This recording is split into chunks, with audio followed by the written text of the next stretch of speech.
E whaatala whātu le amatanga fo ile nei wā yaso i le tautua le radio Samoa i ana talafou mai Australia.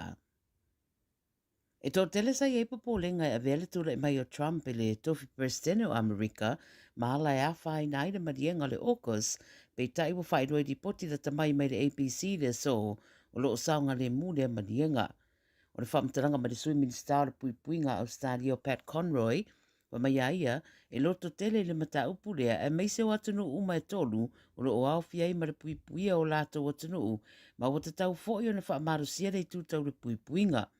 Mari putia foi o le mata upu le August, tala noai Trump ma Albanese le la telefoni sa whai e le vastaruai, e ui o le teimi ua sola sa fola i e Trump e na te le whiriwhiria le whairau tusi o iaineia Amerika o Mike Pompeo i lana kapeneta. O Pompeo e langolango malosi le August, ma sa whaia fwoi whaidua inga ma le minister ba e whafo Australia Penny Wong i teimi ua tuanai. O Australia ma le UK, wa mai asuia uma la whainga malo, talo na sainia le marienga mai manatu Pat Conroy, ai longa ai eise swinga i le tūra i mai o Trump. Wa moria se di ide mai o se whalawe ua whetau wa inai, se whaao ngā lima i se tangata i se whale inga i le tu i se sifo o Sini. Whai maida nai news po le tau le lua i leo au na nafi, na wala o nei leo leo se whale inga i Carlingford, whai mai o ni tangata whai ngā ruenga mātutua le whale inga, na vevesi mai ua ina tatui se i turou, e leisi. Ave atuai le tangata whai ngā ruenga e ono sutolu tau sanga i wharamai, mō tong whitinga, ona o manuanga i lo naulu ma fōlinga, a o leisi e whasapuru ono tau sanga, na pu e leo mai le whale inga, ma ave atu fō i le wharamai mō tong whitinga. Na toi whaamatu mai tua, mai le wharamai, ma ua mōria i le whaao o manua. E le i taria ina le tala i tua, ma o le sore tura i le whaamsinonga, ai le o manino mai le mafuanga na vevesi ai. I seisi fo i whalawelawe mai sini lava, wa whaawau i le soso e su e ngā leo, i le whalawelawe na maua tuese ta mai tai wa mariu se whalitari malo i sini. Wa li putia fo i le 9 News o le ata mai tai, na maua atu wa mariu se poto le whalitari malo le Pullman i Penrith i le whaai ungo le vaiaso. Vai mai na maua atu ai maseri i pea ma le 5 sanga o lo matapongi ai au tawhane ai ei manuanga i ona 5. Nga tong fitia paramedics ma wha vea tuai le wharamai e ti ngā ina. Whai mai o se tangata whai ngā ruenga le whalitari malo na mawaina i la uaia ina ua whai ala na siaki i malo o tuai o na check out mai le whalitari malo. O lo whaataria se wha maoninga o le tamai tai ua mariu ma o lo whaataria fo i seisi li poti mai le au sue. Whai mai leo e maasani i la uaia ma o lo i le wharamai le li i motong fitinga i lalo le waa ai ngā leo. E le Emmanuel tau mawhainga le awa tonga le la finals ma Australia i le asananafi, pei ta ina wha leo ina le fia o le tō telo le au tāpuai i le tau mawhaia le au. E tūranga ese le whina o le awa le kangaru le tālonga lea e meisa i ri tā alo o Tom Trbojevic ma Tom Dearden. Na wha o ngā lato mai i mawai skoa mo le Kangaroos. E fōringa o tonga na whaia i le tālonga le matua i wha atumuria o le Malaya Combank Stadium i le au tāpuai ia malato fua o le atunuu. O le Sione katoa na mo mosiko mo tonga, ai tāne le awha sa furuwha Kangaroos tonga e wha. O le sairinga le Sempini le tupawari i le Ipor Pasifika le Pacific Cup, au aifa ai o le tālonga Australia lua spulu tonga sa furu marwha. E ui e le i manuia le tau mawhai tonga, ia pei taisa wha whiwhi na pere to tele le lātou au tāpuai, pe mai e whaifo i e lātou le mau masani e toi o so fo i le lā. Matango fifa le tamu whai ala whetu Samoa le la taalonga ma Papua New Guinea o I unga o isi taalonga I le astronafi na malo ai le whetu Samoa I Papua New Guinea August tolu spul fasa puru malulua o le finals sa tamaitai na malo ai le Chila Rusa Australia I le Kiwi Ferns a New Zealand lua spul fa I le fa. Tala muli o le sikoa mataina le li o Max Jorgensen na whaamautu wai le malo le Wallabies ia inilangi ina ua mai le teimi le la taalonga mataina le malai Twickenham. O ai o le taalonga Wallabies e whaasfururua tolu fitu inilangi o le rua I taalonga leo na malanga taamira o le Wallabies I Britania ai Australia lava ia o talanoanga o le ofa autu le ri talavo o Joseph Suali malana taalo e meise I le tele o finangalo whaaria o le iwhaia le taalonga na upu ia I nisi le whaai unga le whaia onga le au Joe Smith e whaata alo Suali. Wha mai nisi finangalo e le I lava se iloa o le ri talavo le taalonga a o nisi wa whaase ai le vai ngā tupetele wa tuuina I lana kon karate. Ui lea, wa wha malolo uma Suali I le tele o ia finangalo whaaria I le mata ina o lana tau mawhai lea taalonga ma ia maua I le whaelonga o le tamata alo le taalonga ma le anoa noa I o whi au wha malosi ma wha malo I le ri talavo wa tuuina I lunga o penga ta whaelangi ma le social media. O nisi fo o tamata alo le Wallabies sa o la tu lango I Suali ma whaeloa le fia I le tele o le au whaitio I se whaatala noanga na le Stand Sport na whaamatala I Suali na amata ta alo mai le lakapi le whao na tausanga ma sa ia mana tuas tasta alo ngā sa moma ene langi na o ai masio na tama o la ititi le rua wha le tolu e mata ia o le uo o ina ta alo whaasanga ia ene langi o se tūlanga winga e se foi. O le rua I taalonga le Suali I le autele Australia talo na sui mai I le uni ia o le wa amata I le mawaina o le tamata alo le taalonga Man of the Match. Tala ia le Radio Samoa mo lau whaafonga mai I le amatanga fo I le nei vai aso.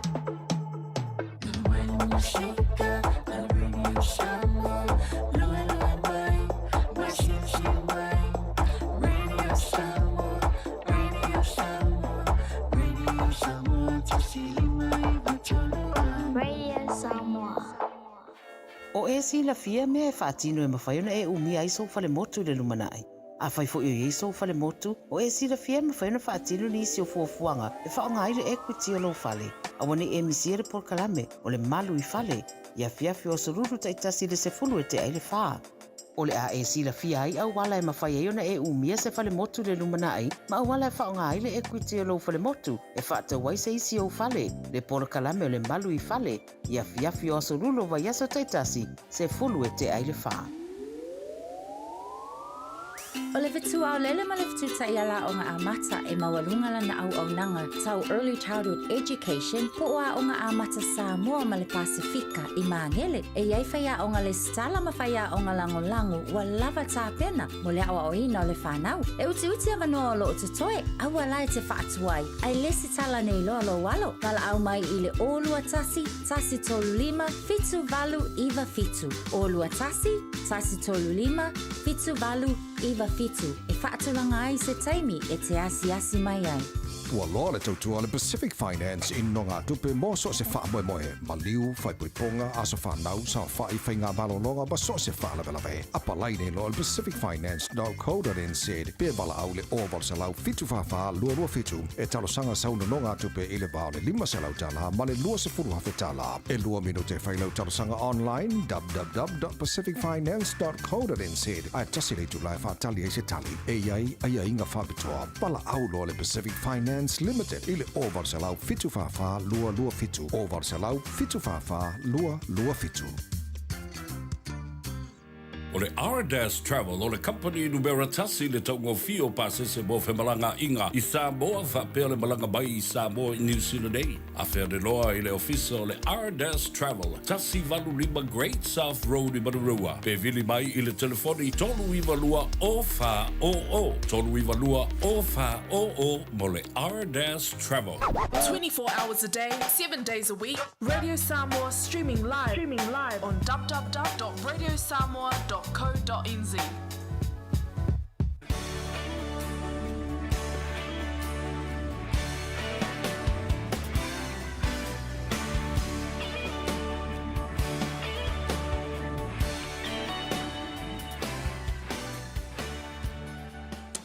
O te fifia whatalofa mo folofa I ha te oe ne dei fo I a ua uli o le amatanga o le vai aso. I le anga le lei o le tātou tapa au sidi le langi. Ia o tei mai lau tau soifua, ia ma se malosi fo I ma le ola. O au au na nei o mwhai ona tātou toi whailoa I lumo le nuu, ai le o tua o le nuu. Tātou whailoa I fo I pu e o manu, ai le o pu e o mala. Le anga le lei o le atua, ia lea ua tai mai ai. Ia e mwhai ona wha wau, ia le au nanga ma le tautua, ma tāua lunga atua I fo ia le au nanga le talenga ia whonga mua o le vai maunga. Ia po le tō whafo I a seu manu, Francis Ione, tāle soifua le aso a te au, toi fo I mai. Ia, ma wha wau le au nanga ma le tautua e pei ona masan iai. Le a taua sa vea le urua I ali I le nei se yuli, ia, ma le isi tu atu le veli o lo iai le sunga lauli, Isaac Paunga, ia, ua se e mai ina ia mawhai fo ona wha ua wina. Le polo kalambe masani, o le nganga ifo o Faiva o Samoa, le ana masani o na iai, e wha ingoa wha mai o le drive time, ia, le nganga ifo la o Faiva o Samoa, o le ua tāwalunga fo le nei aso, pe o na nganga e le lai le taiao, ia mala usu fo I le atunu o I ona Faiva, ia maona wha asonga, o le ua lata lata, ia le toi fo I o le la, ile no whanga e mapu iai, mangoto fo iai, ile I tu langi sifo. Whatalofa I le tāwhtolu o le pa ia maulunga o le tātu tunu. Pa ia mamalu wha le malo, o pa ia fo I mamalu wha le angaduu, ia ae matua. Le tuu mamawalunga pēr le vi ingo le tua. Ile au whai talo malana au whai ngā ruenga, whioi, ia o le talo le lei I tawhai fio le lalulangi. Ia maso se whata whai taulanga o lo no pia I matapua iai. Whatalofa I te mamtina matua, le lo le tātou tunu I on tūranga whalupe, ia e maise fōi. O tātou mālo whengasa loai, mālo whetalo loai, o e malanga mai Samoa, o e fōi e tuua I Aotearoa nei, ia te talo ina ia manuia le whainga malanga, e maise fōi o le taunu mai ma wha moenga, asiasi mai a inga. Ile au uli nei, o leo te fifia e whailo ia te oe le whangatia, o leo fo I wato ia le lau nei, ia ma le tātou walesi whaasa le lau, ina ua mamalu mai le aitu I lea ina ua taunu mai I whanua, le sāfo lau o le fionga le minstar o sio manga mapuna o a whaanatura o le tātou watunu, ia whapena fo I le tulanga, o ia whanua o le atunu.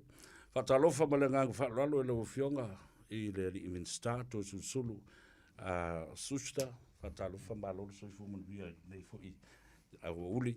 Ia, malole, malanga manuia. Ia, whatalofa atu fo I te ataua savea. Ia, meiseli I le walisi whasalau nei tu la fiafia, lea fo ua umana e whatalofa I tātou watunu. Ia, whatalofa atu fo I pa ia male malu mwhai ona maua mai le whasalaunga male tā whatatananga. Nei fo I tūla le fiafi. Malo whawtitele o te loa e te tuangia ma tele e o tiu te tau na whai. O lea fo e te sauni malanga o no nisi fo o whontanga whawao le malo. Ia, a o lea lava ua e tili alu mai. Ia mawhi mai o no le mātou whatala ulatu. Tā ua tele le silasila mai fo I lea tunu. U lea taimi ma lea taimi I tawhai fia. O whai ma tātou wheloa I mautou a fionga. I minstar I ma te tai o le tātou tunu. Na tau no mai ana whenga wala. Aftai le atau. Ia, wane foi le saunoanga. Ia, na tau no mai le afiafi anaf. Ia lo wha moe nei le afiafi nei e. Te toi tuwa atuai foi nisi o fontanga e. A wā foi ia le tātou malo. Malo. Ta ua te leo le whatua mai o ia le fontanga lea le chokama. Limas fumo le ono I atunu o le taupulenga, malo le taupulenga Peletania. Sa lava se malolonga wal me moni le na o le ao ato mo le po ia toi ala usu fo I le tai au isi fontanga na le tulanga le whalongo o le malosi le tino ma le soifua maloloina. Whaftai a mausili. E mo le tātou wā kapinet ia pe o mātou ina le a wai atu. A te loa le tele o le ngaluenga sa whatinoina. Ma tāpena ina. O la tātou au whai ngaluenga al malo. o ila tau ia te tonu lea foi na saunoa ele fionga te mai tai palemia e mawhai e se aso malo lo e lua o na ole tapenanga sa fite i tunga ia e tatou au whainga luenga al malo ia vea i whaale nganga whaftai o no latu titira rol mai male wha maoni tapenanga ia wow mau ai foi se ai o le tatou atunu ia mātou le cabinet ia sa tau Faiva ia e lango ma so tau au i vaenga foi e mana o mi ai le so ani ia e moni ia sa mau ana i malolonga ia e tai loa le lava ina ua to ai oi malanga e se atu tatou malo sa fa perna to va atu sa malo fa tai tau o tele au tata le rom fa so wa le wa tau nei aso malo lo e lua na sao no ia le fionga fo mo tai pale mia o se me alofa ina ia malo lo ia le tino ma le mafo fau o tangata whainga alwenga le malo ia au whalongolongo atu foi ia wa tau leanga ina mai le lava enga le lai tu le to ina atu le epamba ma le ala whapea ele o se mea le te tau na whai ele te tau na malolo o lai tele ngā alwenga e tau na whai tau na tufa ni tupe mo i la tone ia o whapea talo whai lea ia valea vua lava i por kalambea le malo la tau ia au fili le malo e whai se wha manuianga mo ona tangata whai ngā alwenga le me tau le na ai tata le noa i nei foi i la wawa ai atu lau fionga le minsta to susulu mata mai lava i mātutua si o i pule ngali i mawhai pule o le awaluma o tane awaluma o ta mai ta i se o le tupulanga tala vau ta maiti o le mea tasi o le tanga malo a toa le tunu sa matua a fia o matangata la sau sisila ia aftai ia ta tonu foi o le vainga lea foi ele ngata o le i tātou o lo vai mau atu. Au i la tonu atu no tai tasi sa whapeana, awa i atu i le fontanga. E mau fo i la tō, o le tele atu no, ia, pe a fo ia atu, pe ana le au sfonoa, pe tai e ua ofo i a Samoa. O le i o le atu no atu, ia whai o le au whainga luenga i tāpenanga o fontanga. A le si vaenga tau, pito lea ona mau whai la tō, o tāpenanga fio anga ma lalafanga. Monia. Ia o le ala foi lea o le tele lavo i latu. Ia na mau wha avanoa o latu temi. E asi ai a fio anga ma lalafanga. Ia ma le latu tala lea. Ia tele foi latu ma ia la matu. Toe sui se matu avanoa i toe o mai. Asi o matu nu. Ia ua wha mautu ia mafutanga ma isi a fio anga foi o tatu atunu. Ia se mitamitanga lea taua. I tātou taringa malo e moni e leo sanoanga. E le ngata o lau whainga luenga sa fitai tunga i tāpenanga o fontanga o vaenga taitasi uma. Ai pei o le mea piti tā ua lea mamatanga o tangata anu o Samoa. So e se tangata e wheiloa i ai, ia o fia tala noa. Ia la telefo ia, ua Samoa o le partaiso. I le ngata o le matanga o fia o le lanu lau ava. Ia alma mahama le matanga o fia, ia o vaenga o mani, o ngā luenga ni na whai lava e fio anga mā lalfanga. O le si mea tā ua na sa iei ia le avanoa o le radio Samoa whaasala lau mai ia ni si vaenga ua leo o iei leo whaasala lau o le kilia lato ma o te whaftai le na avanoa tā ua na tu ina mai le au whainga luenga le si ufonga o Samoa le radio Samoa ma tu sa o mai lato wata no vavaia tu walanga o lau matanga luenga sili o na tele ia lato project foi le ma lato proketi sa whaalawi loa le alava la e vava ai ma mori mau atu ile tunu e te lua sa vari fatase me au tafole me fio ile tupu sa no i stasio proketi la le na tau nu atu i si o matou nu pele i mota faftai e monil saunanga ona ole au tāpena foi tātou atu nu mo le fontanga. Ia sa vava ai fo i vaenga e fia i le maestete.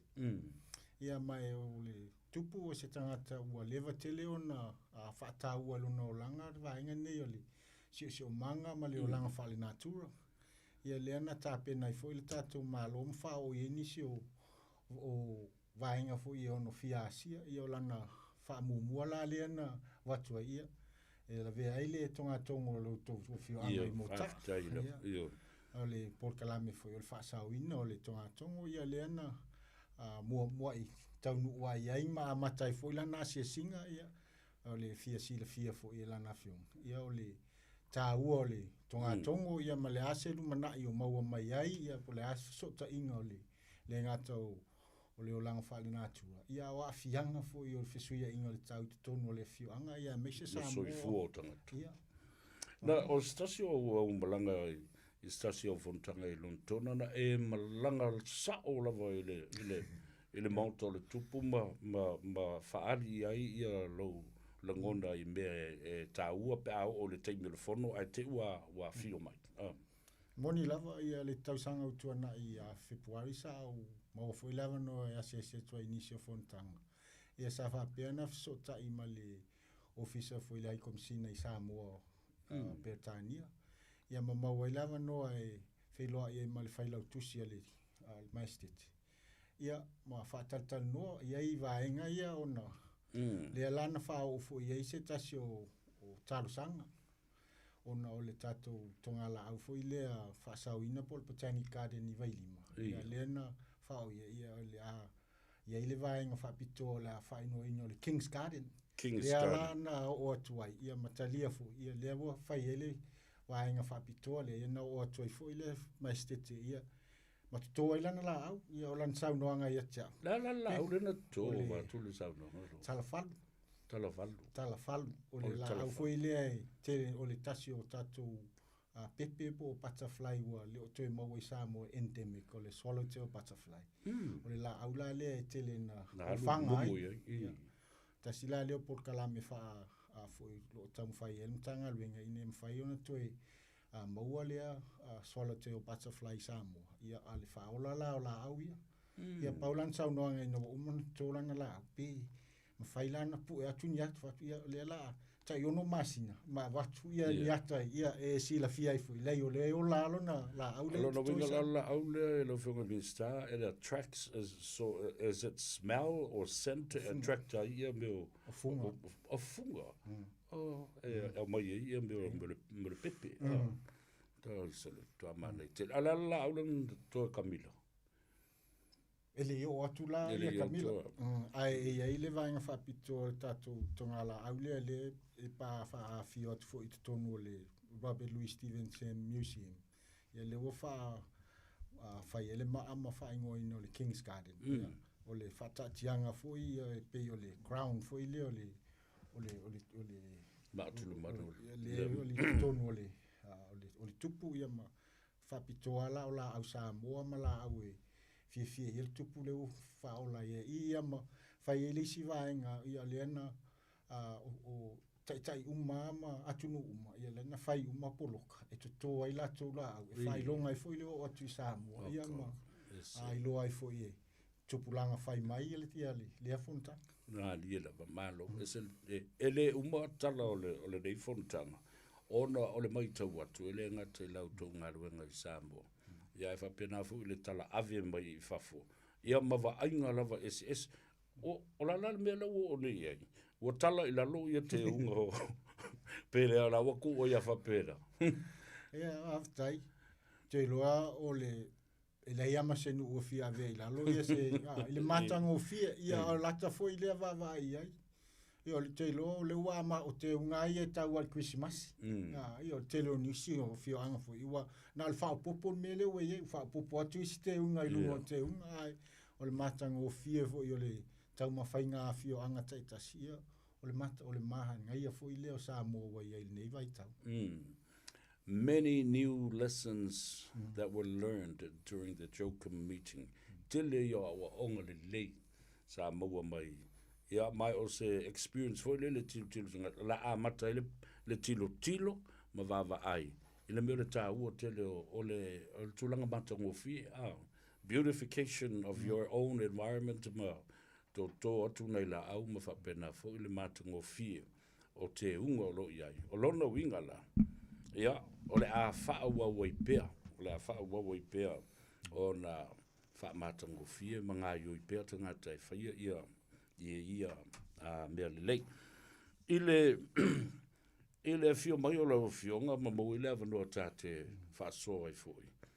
O le te fau malanga I le fiafia nā nei mo se atunuu e whaisi mamau te leo o le. Sa I whamatala le atunuu le te anga iai a le ale whonutanga le le ase tā ua mo tātou Samoa malona siusio mangamala umtanga lue. Aftai ia o le whonutanga e whaia nei le atunuu le tau Azerbaijan. Ia te ilo e toa oi ma Iran, ia ma Rusia, ma Georgia o le vaenga leo le Europa o lo iai le tunu lea. Alfontana longa luas fulu iwa.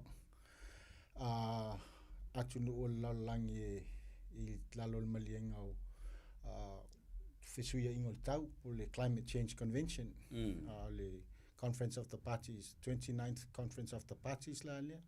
Tau sanga tau ai sa whai alfontanga lea I le Emirates I Dubai. Tau sanga tai tasi uma o le tāua o na o le temi nei o lo a vea Samoa ma tai fono o le chair o le tato Alliance of Small Island States o le whaalapo putonga foi lea e iai umatunu ulaiti o le lalolangi. Temi nei si lea martolus fulu iwa tunu ui e la vea umai atunu o le Pasifika. Alela te fono ila ufio. O atunu o le Caribbeani ia ma atunu I le Indian Ocean. O le tāua o le tutu whaatasi uma o atunu nei. Ia e whailoa ma whina watu I atunu te telefo ia e lātou te o lātou ngaluenga ia wawhaina e tātou suia inga le tau ia whāma, lōlonga ma tele maftianga si o le sami. Ia fontanga la whapene I tau sanga taitasi ia e whaalia I foi manatu ia te tau sanga nei o le whaatau o le fontanga. Ia o le wawa ailea I awala whai ona mau ai e fsoswani tau tupe. Mai atunu ia e lātou te telea lātou ngaluenga ia e wha release le kasa kāponi le ia.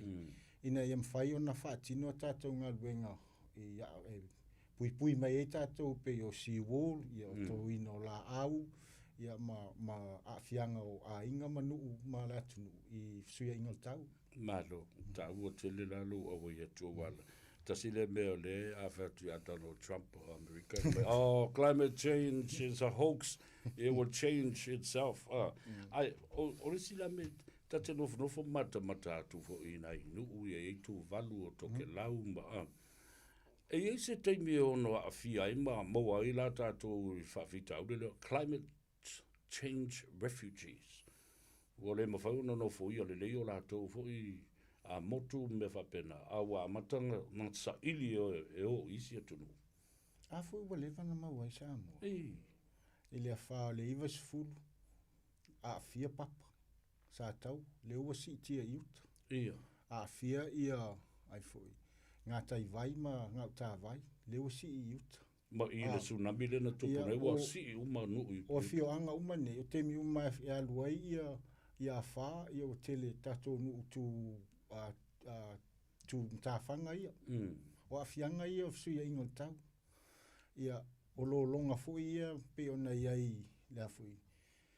Le mawa tu nei leanga, te le lo longa maleanga uma ia pia ma ia autou mo taa o ia wa fianga ia a lea a saula lo longa ia ma whaaleanga ina ia lea tunu e le se tupe e le o tātou na mafuai e mafua mai kasa kāponi lea le ue release Amerika ma company ma tunu ia o le tā o le fina watu la tātou wala na faina tātou o tunu ia whaia ia production ko ale ma mea nei ma susunu le swau ma mea whapena o le ala na lea lai ona ai o le ua mau ai tātou le o le tātou whapea ia tu valu o le atunu pito I au I le o le atunu atola a fiai a le ua o le wana a fiai tātou ia o whale a lupo tufu tāfue nei afu o tele o nu umaia ia na mata mai ia whā, ia le saua lea whā,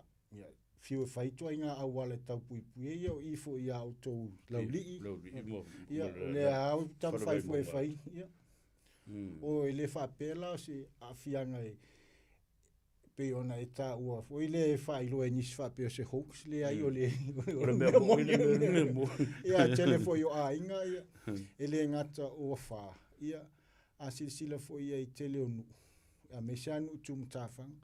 O toiti a ia uma. O isi whanua wale aini. O le uta o i uta ia. O isi a inga wale aini whanua tafia o malasami. O le isi o le tai. Ia e alualu le mu. Le kaponi la lea o le vaina vevesi e nei matapisa le atunu whapea na maini tupe i tono o le tātou tunu. O iei se pūla lalulangi o donate i ai atunu te tele ia o tua ia i le tele o lātou production. Nai se leni e mawhaiona fsosoani i atunu u la iti ia o le lalulangi man Pasifika. Ese ia awala o iei i tua inga fsosoani. A iei fsosoani e mawhai ona le financial mechanism e lua o le convention, o le GEF, o le Global Environment Facility, ave e tupe atunu te tele ia ma le Global Climate Facility. O i lai ave i se leni. E wha o ngā fwoi la le convention le pe ona tau le te awa tu iai. O i e tau mai iai pe fia tupe atunu te tele ia po developed countries po atunu ia o polluters. E ave iai. Ona talo sanga atu la ia o atunu la iti ma atunu ia afia. E maua mai e se leni e fsosoani i lato atina. Ai ese fo i le vaenga o lo tāpena. E iei la vaenga ia e loa po le ale afianga. Po ako i ngā kasa kaponi e whaititia. Ia mamau ai fo isi fsosoani tau tupe. Ale tele lava e te whaataro sanga. O le tualanga la lea o carbon credits. Ia se ilona te minei o lo tau whamautu le au whai o tātou carbon credits. Ia ma tātou fo i ngā luenga o whaatino e whaititi ai. O le esenga la le o i e mawhai ona fo i whaatau atu i company. E le whaatau ai atu. E whaatau i company ia lātou te whaia pēle kasa. Ai ese ai ia le facility. O tupe ave tupe atunu. O le mele o te mawhawhau iei. Ona o le whawhinga tā o le awala, fo le calculator ima measure. Le te leo se mea ua whaasawina, ia po le te le fo i o se vaenga o tele le mea usunu mara ka poni walu le vani muni, mma le vate tea.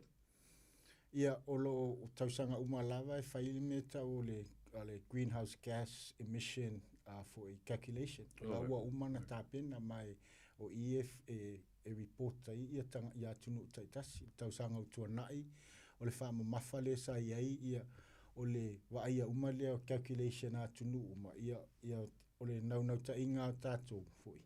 Ia awane i over le increase o le temperature to 1.5. Ai o le e maua mai le wha maumaunga le i wha maumaunga tunu taitasi uma lolangi. O le tā ua la leo wha maumaunga uma atunu taitasi. O nei loa tu whaatasi e nei loa ila i o vaenga taitasi e te tau ona whaititia. E le ngata o atunu. Ia a o industries ese foi. O ila tau e tā ina le wamatua o atina e tau a foi lafumani. Ia o le au whaikoali. O le suau. O vaenga uma ia e release ina ia kasa kaponi lea ma fiel tatou se o manga. Ia. No winga la o le mea mondi lava o lo iai ia le pūle na o lo iai ia e lua tu ai ngā vaenga mō mai ia tātou fsosani. Ala na nisi o atina ele mo whai Samoa to contribute i lo tātou lava fo i sao le whaasawino. Ia. O te lo o le GCF po le Global Climate Facility le iai le na whai atu fo i Samoa po le lua fesfulu lua po le lua fesfulu tolu sulfa. Le nakta pena ima mauai le poloketi fo i 5.1 miliona Amerika. Le lai whai e le tato ia whai singano. Le ia awards fo ia upei na whai ia mawava ai ei. I si awala atina e fesosoani ei o small grants i te tonu a inga i te tonu le tumalo. Ia o nisi fo i o poloketi sa maua mai i le si funding ia o le whai ei si walls.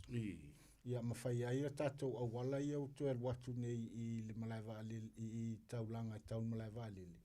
Ia o climate resilient projects umai o so swani fo I le whaale lei o tatou suawai. Ia, malo. Ta ua tele le taladoi ma ta upule nei a wai. O le statou si o manga, o lona whaale natura, ia ma mea o lo o maua mai ai. Ai, o le o te tau fasiri atu le ma ta upule o le o ta vale ia le fua le malo, le fu vavai atu e sila iai, o ta vale ia o le tise ma le maa.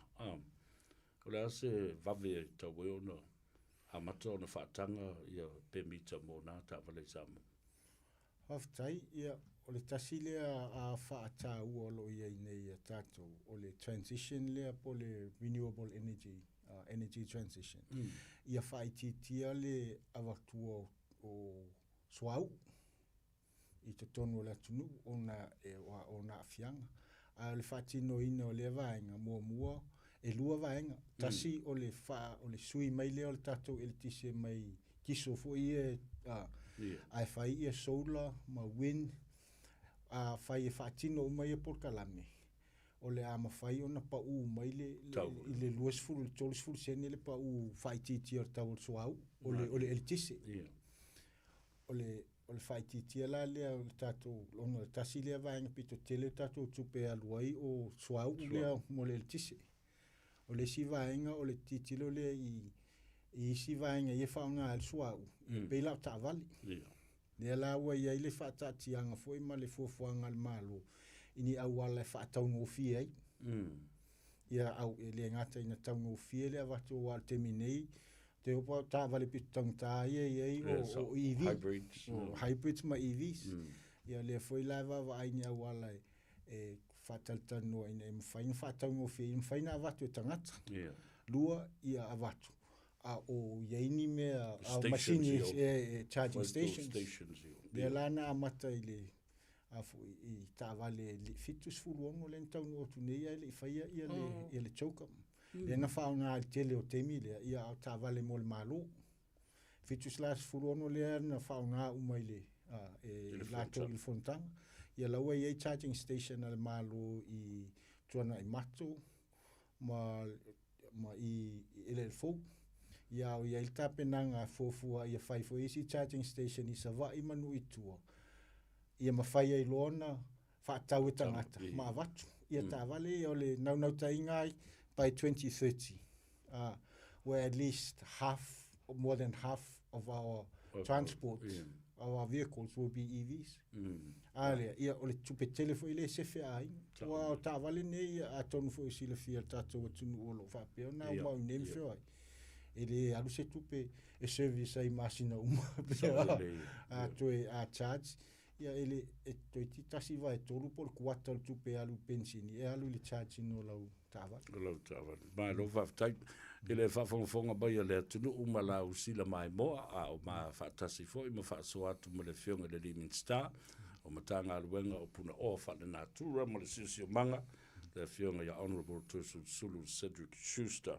Ia a le wo tau fio ma pu ele le lima a o le I malanga I le si I tule o Europa I le fiafia na ni o no winga e te tau nu ua o ai ma ko koe usu ma ngā ruenga le ko ula wa ia ole ale saunoang e food fitu tu la fa popole le si fitu tu la ia we know overloos food fight tu la ia po le temio le wo fai lau por kalame la so taia ia afto alen la vale le mele talu ia talo fai ma lo fa ta ngā ruenga le dei ma tu te ai uli ma fa longo tu fo I o tu Faiva e ma so tu fionga I ben staulo tu I ala I le tele o mea wa ta mai tau mea fo ta ia I lo ta fa longo so I tala le to ino tu le epa ma ama tsala o molimo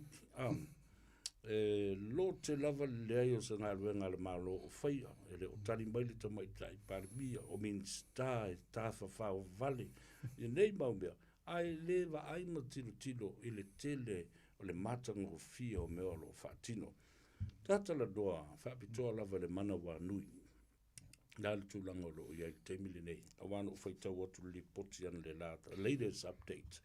It's going to take a long time. O lona winga, e tauna lava papale le tātou atu nuu mo ono sa i o le whatu atau nuu mai le ripoti i asimanu.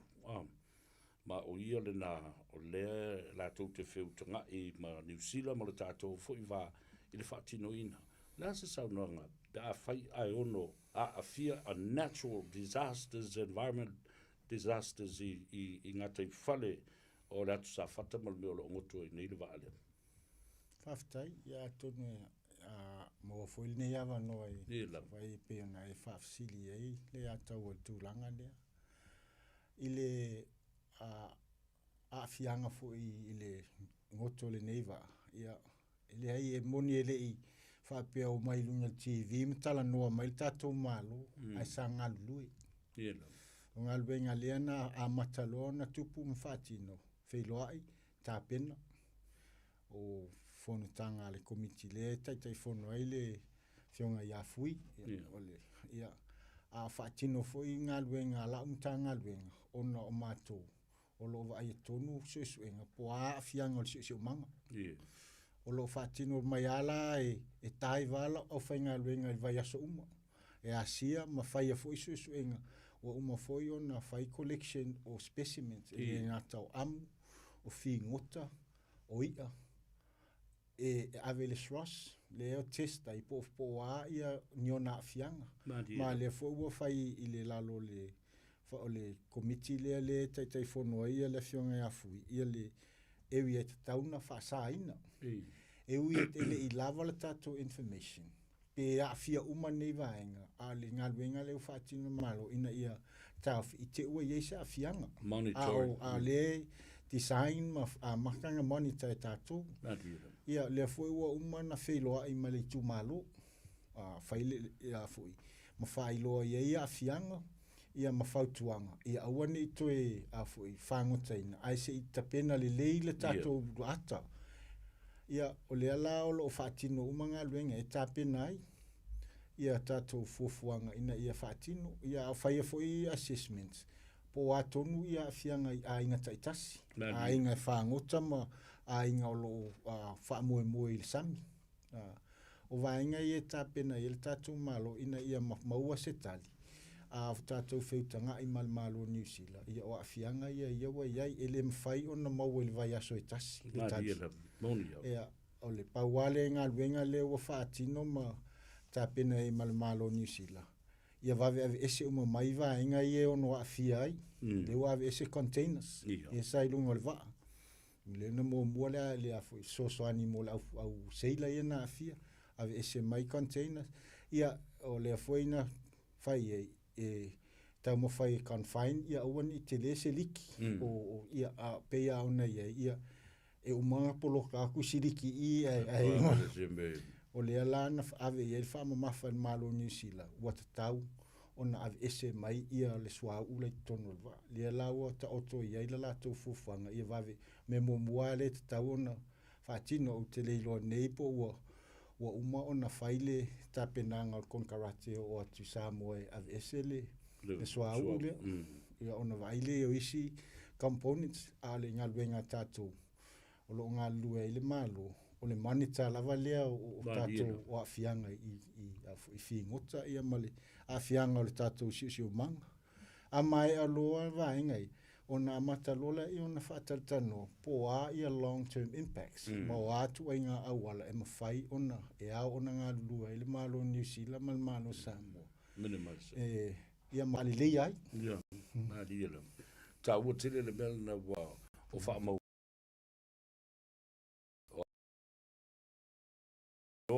all honesty o ainga nei ai whalangolango i le sami a usi ainga le walanga mai nei me ma ko fu i whangu ai le masani no i whangu rono winga those statistics and those findings that tau na whaamau mau le nei mai e lo ai fu i lato Malaysia ambea ina ia ono sai mai le tau whapolititi fu le politicizing o le issue ona tele leo le mau tonu the uncertainty lo ngono tangata moni le lau sa no ia e ngata fu i le fa politici ia ai le si fia ilo te awa mai le ata no fotu mai lunga fa ia sau fa mta ia ne foi vai tau o le social media ia o scientisima journalist umatanga ia ale ala foi le fa le o le ngal bengal tatu malo te mine o le tapin a tonu lai ele mafai ona tali atu tu wa inga uma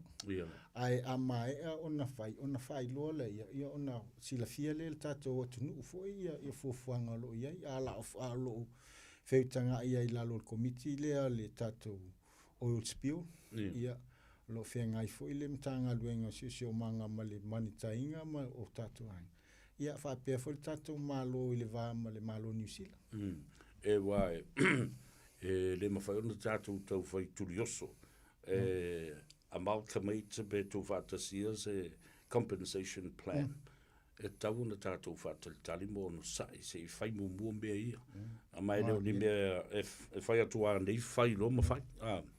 E umi, but ole si mea le nā tā wero whionga le minsta. It's the time frame plan. Tau wana lava sa teimi e titi loi ma whao. Ma whai mea ia. Na iei ni whengainga na saini, po ni whengainga ole a sainia e mafua ma le whono o lea na whainei. I le vāle lei o sa mō maisi atunu. Manai wha mrianga e ono tūlai mai. O le tātou Commonwealth e tele lava pau, o tele au declaration. Yeah. Taipe o le declaration, o le Ocean Declaration, e sa matonga lua ima minsta o le Commonwealth i puipuia ma le vai le leo tato o ngā sami. Ia, o le ana sainia ma malia, lea malienga i Samoa, e le whapea i eini tupi. E maua mai ei, ona e leo se legally binding agreements, a le sosoani ina ia mawhai ona a fo i sainia. Ia, a iei fo i sosoani ma lo taitasi, ia o le vālawa leo bilateral Samoa ma New Zealand po Samoa ma Amerika o Britania ia o fiti ma o le tāua leo o le sota i o atunu uia e maua e sosoani ia ma atunu taitasi a le mawhai ona o i loa se nisi o whengainga whapitoa na whaatinoina i le fontanga lea ia vaenga lena negotiate matala no ina il malo Samoa ia maisi atunu taitasi. Mana ia tele au o lea ngā o fontanga nei e mwhai e ona maua so tanga. Maua i fōi ia mawhitanga e mwhai ona whea se siai ia ma tilo ispro ke tilo o le lei isi atunu e mwhai fōi ona lei mo i tātou. I le tūra lata i le kirisi masi ma le tausanga fōu ia maso fia o ani fu mamao o lo ye nei o afele to usu ele fo no muri le o to sanga le nei ia o le fu ai se vai tavo tesema amatanga o tesema fu ai le po le o le terminei o le fata o tonga mai le fonga fetalai i le fontanga muli sa ia le olo fu me la solution fa o tesema ia tatonu ele ia ma se fai pule o fia ia aso ia mai se ona ia tatou uso foi mai le motu sai o ia foi savai ona ia ona a foi a tapena foi ia la feutanga ia le toisi sila ia le fon fetalai ia pe pole ase aso ia terminei ele io mai se finangalo le fon fetalai ia po le atonu se aso tu mai ai pe fai ai la solution fa ia vole se lava le teleo o pili ia ma tu la fono ia na tu o teu ma tu e vatu le maut lona wingala ia lona e fato a tu e filo ai mo fofonga nisi mo ta upuna o le fono ile tausanga fo ia nei pa u ia ta u ia se vaenga sa ta fa so iai ia la fionga le mitsta mato mo le lei ia mara talo fo ia fa fu lo pele so fu o ona le tu le tunu ia fa fo ia na fa lao pe au manga lunga le ia pe to fo ia tu ile fontana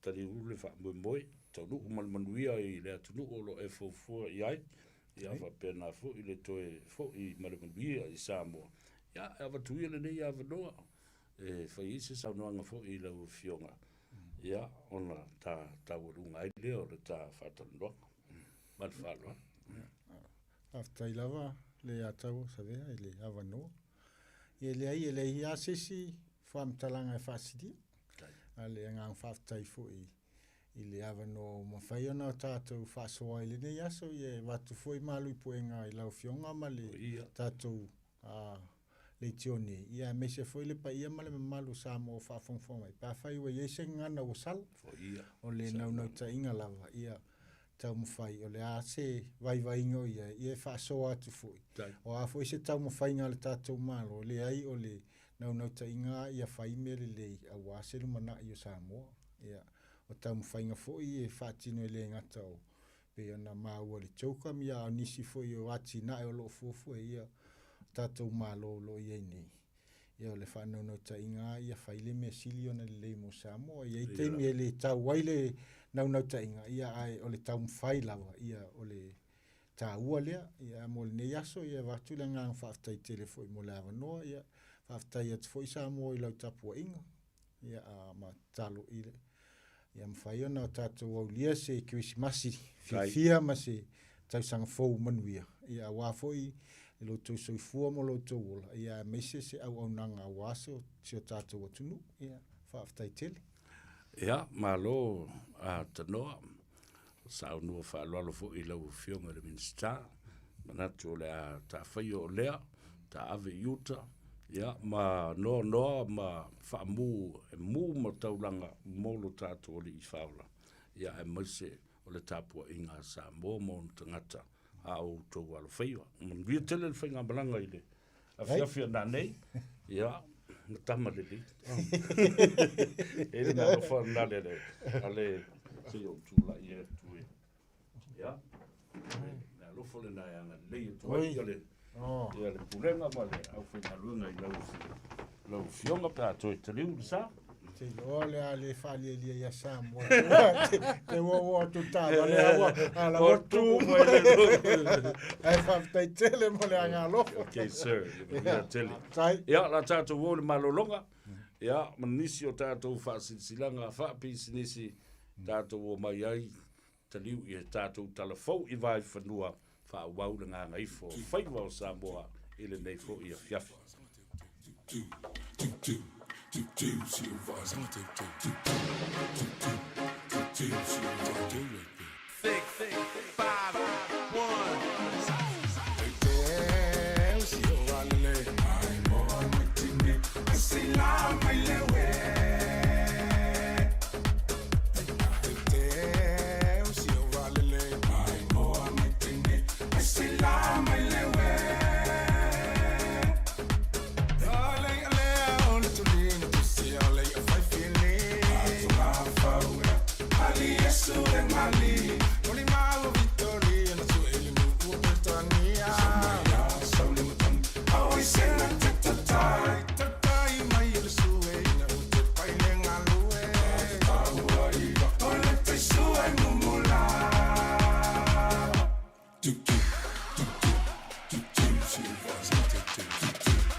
Hangi mali mele matangi Fa asololo uma fofau A o se fungala au Fa amali e Lo utu ina nau Mo nga wale mautinoa A o ai e sana ingoa Tine ea se ifa ali mai Wala lele o ileva ai Via toi te patasi atu ya oe Me e te tali mai I oe Tine ea se ifa tali mai Wala lele o ileva ai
Tasi ile manu afi hangi mali mele matangi fa asololo uma fofau a o se fungala au fa amali e na lo utu ina nau mo nga wale mautinoa a o ai e sana ingoa tenea se ifa ali mai wala lele o ileva ai via toi te patasi atu ya oe me e te tali mai I oe tenea se ifa tali mai wala lele o ileva ai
Talo whalava o se whapoponga fo ile nei o tala mai atunu o mamau ma le Pasifika mo le nei a Songafua.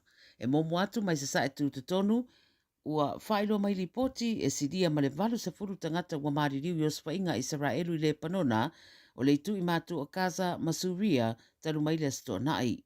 O li poti le CNN ua ta wai e luas furu tangata na fasio tia le sto nai le ayo Almat i le o ngata tonu le panona mai au fiai matamaiti. O videos mai rea no fuanga wailo ai e tasi le whale ua whale ngaina, ma ua whaelo e le sui o le pāle mene mai rea whaitua Simon Abi, o le whale ua whale ngaina sa taula i sa awatu e leo spainga, o le whale o stasi e ilua tele, mai le tau mate na iei nisi sa ili, e sa ili ni me wha mautuai na iei lea no fuanga. O le isi o swainga i le ai o Mashgara, o whasi o tia i tangata e tolu wha te sema se o swainga i le ea i le tu i saute o le panona.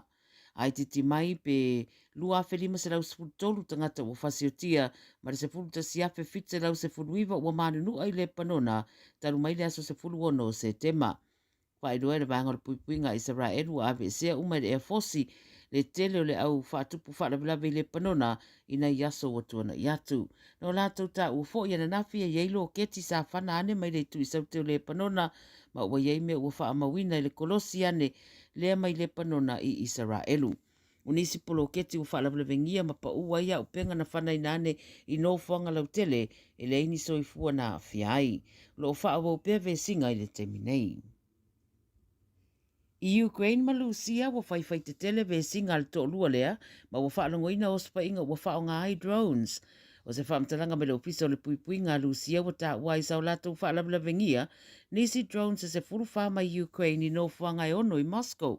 Whailo mai fo i Ukraine se lau fast furu rima o spa inga o drones na whai atu la lato o tunu i le astona i taruai. O le tele o drones na whaalanga ina i tū malo e pei o Ramenakoya, Kolomna ma Domodedovo, ma o isi whae tū sa whaamanua di ai tangata Rusia e toa rima a e muwai whale wha. I Ukraine ai titi mai pe toa rua tangata na whaamanua di aina ua whana ane se drone i le whae tū o Odessa, ma vai ai le whaalanga ina o nisi o whale. Whaamaunia Ukraine o le onusfulua drones mai Rusia na o lātou whana ina i lalo, o le isi onusfulfitu na leilo loa, a na whaia se whaamtalanga le whaarurunga o le vainga awa le UK le BBC, e whaapea o ospa inga i drones wa mariri wai se vainga tele o tangata Lucia talu mai o ki topa.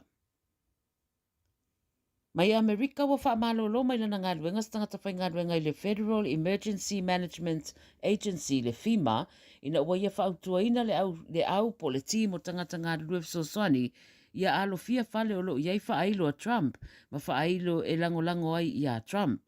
Whaamaunia mai lea whaamtalanga i le whaururunga o le au unanga o le au whaingaruenga le FEMA sa whea ngai ma le tūwhaino of Soswani i le mai o le Fao Milton na whia i Florida.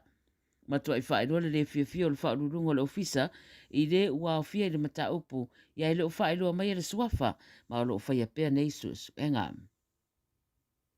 Mai le Pasifika i Kiripati, o lo iei popolenga tele o le atunu o Kiripati e whaatatau le whaawopea o whaataita ingo o mea tau le Pasifika, mea tau o tā ua o Intercontinental Ballistic Missiles po o le ICPM. Li putia le Radio New Zealand o le Western Way sa whaia i fo se whaataita inga Amerika na whana nei se au penga mai le no whanga au tu o le Space Force mai California le lea nei lunga o le Marshall Islands. Whaia le whaataita inga lea e whatoa o mātu le whaataita inga ko lea i mātu, sa whaataita i fo i ana au penga e tali tonu e mawhaia no o atu i Amerika. E se whamtalanga la mai le whainga māloa Kiripati, wa tā wai rātou te le langolango ina le whaataita inga Amerika na whaia i o ngā sami le Pasifika, mātu sa pele o taula i atu whaataita inga i a Kiripati, a le popolenga o no le whao ngā peo le vasa Pasifika e whaia i nei whaataita inga. Pai mai Kiripati e tū mauna lātou whinau na ia puipuia le while mū, ma le lumana i while mū o le Pasifika, ma le malu puipuia o ona tupulanga talamou. Ma le talamuri ma le atu Solomona, o tangata e whaongaina le Facebook i le atu Solomona watu ina e se lapata inga, e monia e la lātou wai a tatau e tū si aini whamatalanga i runga le social media, e tatau o na whaia ma le wha e tete. O le lapta inga le watu wane ma le komisina o le whamsinonga mawalunga le atunu Augustine Aulanga, le waia whatonu ina i tangata e to o lua e tutongi ni tupe, o ni taui i se ari whai pisinisi, o na o le whaaleanga ina o lona ingoi runga o le Facebook. Whai mai le komisina e ui o le Facebook e mawaile avano e whesota iai, o le ai ata tau e whaonga ai ma whai ani tustu singa po ni whamtalanga i lunga o le Facebook, o lo iai vaenga e ai ai le tūla whono. Tu uina e whaatatau le whaonga ina o nei au unanga. E te tau na alofia le afia o ai atatau waisi e mawhai ona whaaleo ina i le whaamsinonga. I mata upe rua taru e nei sa whai ai le whaunga le whaamsinonga i le atu Solomona, e tutongi se tasiro ia talavau e fitse fulu afe tupe atu Solomona i le ofisa siri o se company o le Solomon Models Limited, ma whaatonu wina ma le whaatonu o le vanga o le sota inga le malo, e te tongi le 2 wafe Solomona i le ofisa lava le tasi o no seisi foi mata upu tali tutusa. Na ave ia le ofisa siri rea le to lua le whaamsinonga o na le whaalanga ino ia i lungo le Facebook. Ia atonu le rei fo i na whaidea ma whaamanatu i le to tere fia whai whaamtaranga le sao ma tua inga le social media e ia i lava vaengo le tū la fono e te ono a fiai. Tara ia le Radio Samoa wa alau whaafonga mai le amtango le nei vai aso.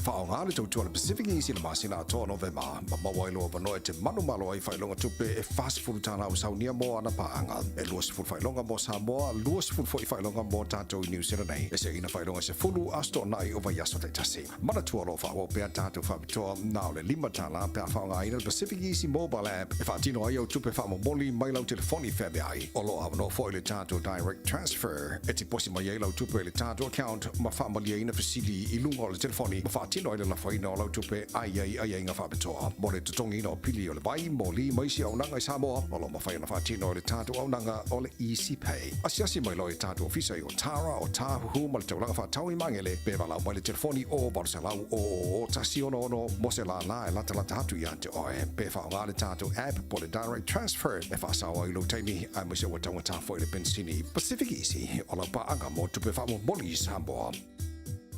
Talofa. O ua mele, le tinao ana ma John. O se vai aso pisi le nei vai aso. O lo o afia John i le fulu. Ai o lo o maua ana i le tino mangeso. O lea whatoa o fo i mai le whale talavai. Ma sa maua i le fisoso ani mo nei whaafita auli. O whamatalanga tā ua. E pei o manu anga i titi. E iai ma o sia o le tino. Ma fesili e winga i vai la au. E iai fo i le no fuanga mo tala no anga taito tasi. Pe amana o mia. O le whale talavai foi. E mawhai no la tautu uina mai vai la au. Mo isi ngase. Ma whaatino e matui pui pui. O lunga o le housepoint.co.nz e te maua i whaamtalanga o le whale talavai i le taupitonu. O le R-Dash Travel, o le company numera tasi le taungo fio pasese mo whemalanga inga i Samoa whapea le malanga bai i Samoa i New Zealand nei. A whea de loa i le ofisa o le R-Dash Travel, tasi valu lima Great South Road i Marurua. Pe vili mai i le telefoni tolu i valua o wha o o. Tolu i valua o wha o o mo le R-Dash Travel. Awa ni ABC a whaasala laua tu sa o la Radio Samoa o le tamara sanga teto fitu a le Malisi Pacific Sevens lua afe lua sumar wha. Mai le balai o le Manuka Rovers i Mangele i le aso tona i lua se furu tolu o Novema. Tele au mai Samoa ma le Pasifika o le a waile nei wha moi. Ua mawhai ona au inatu ona o le langolango mai a company name. Moana Rentals, The Fono, Chimana Wholesale Orders, Pacifica Family Health Group. Mana tua le Malisi Pacific Sevens o le lua afe lua sumar wha. Aso tona i lua se furu tolu o Novema. I lunga le Facebook ma le YouTube a le Radio Samoa.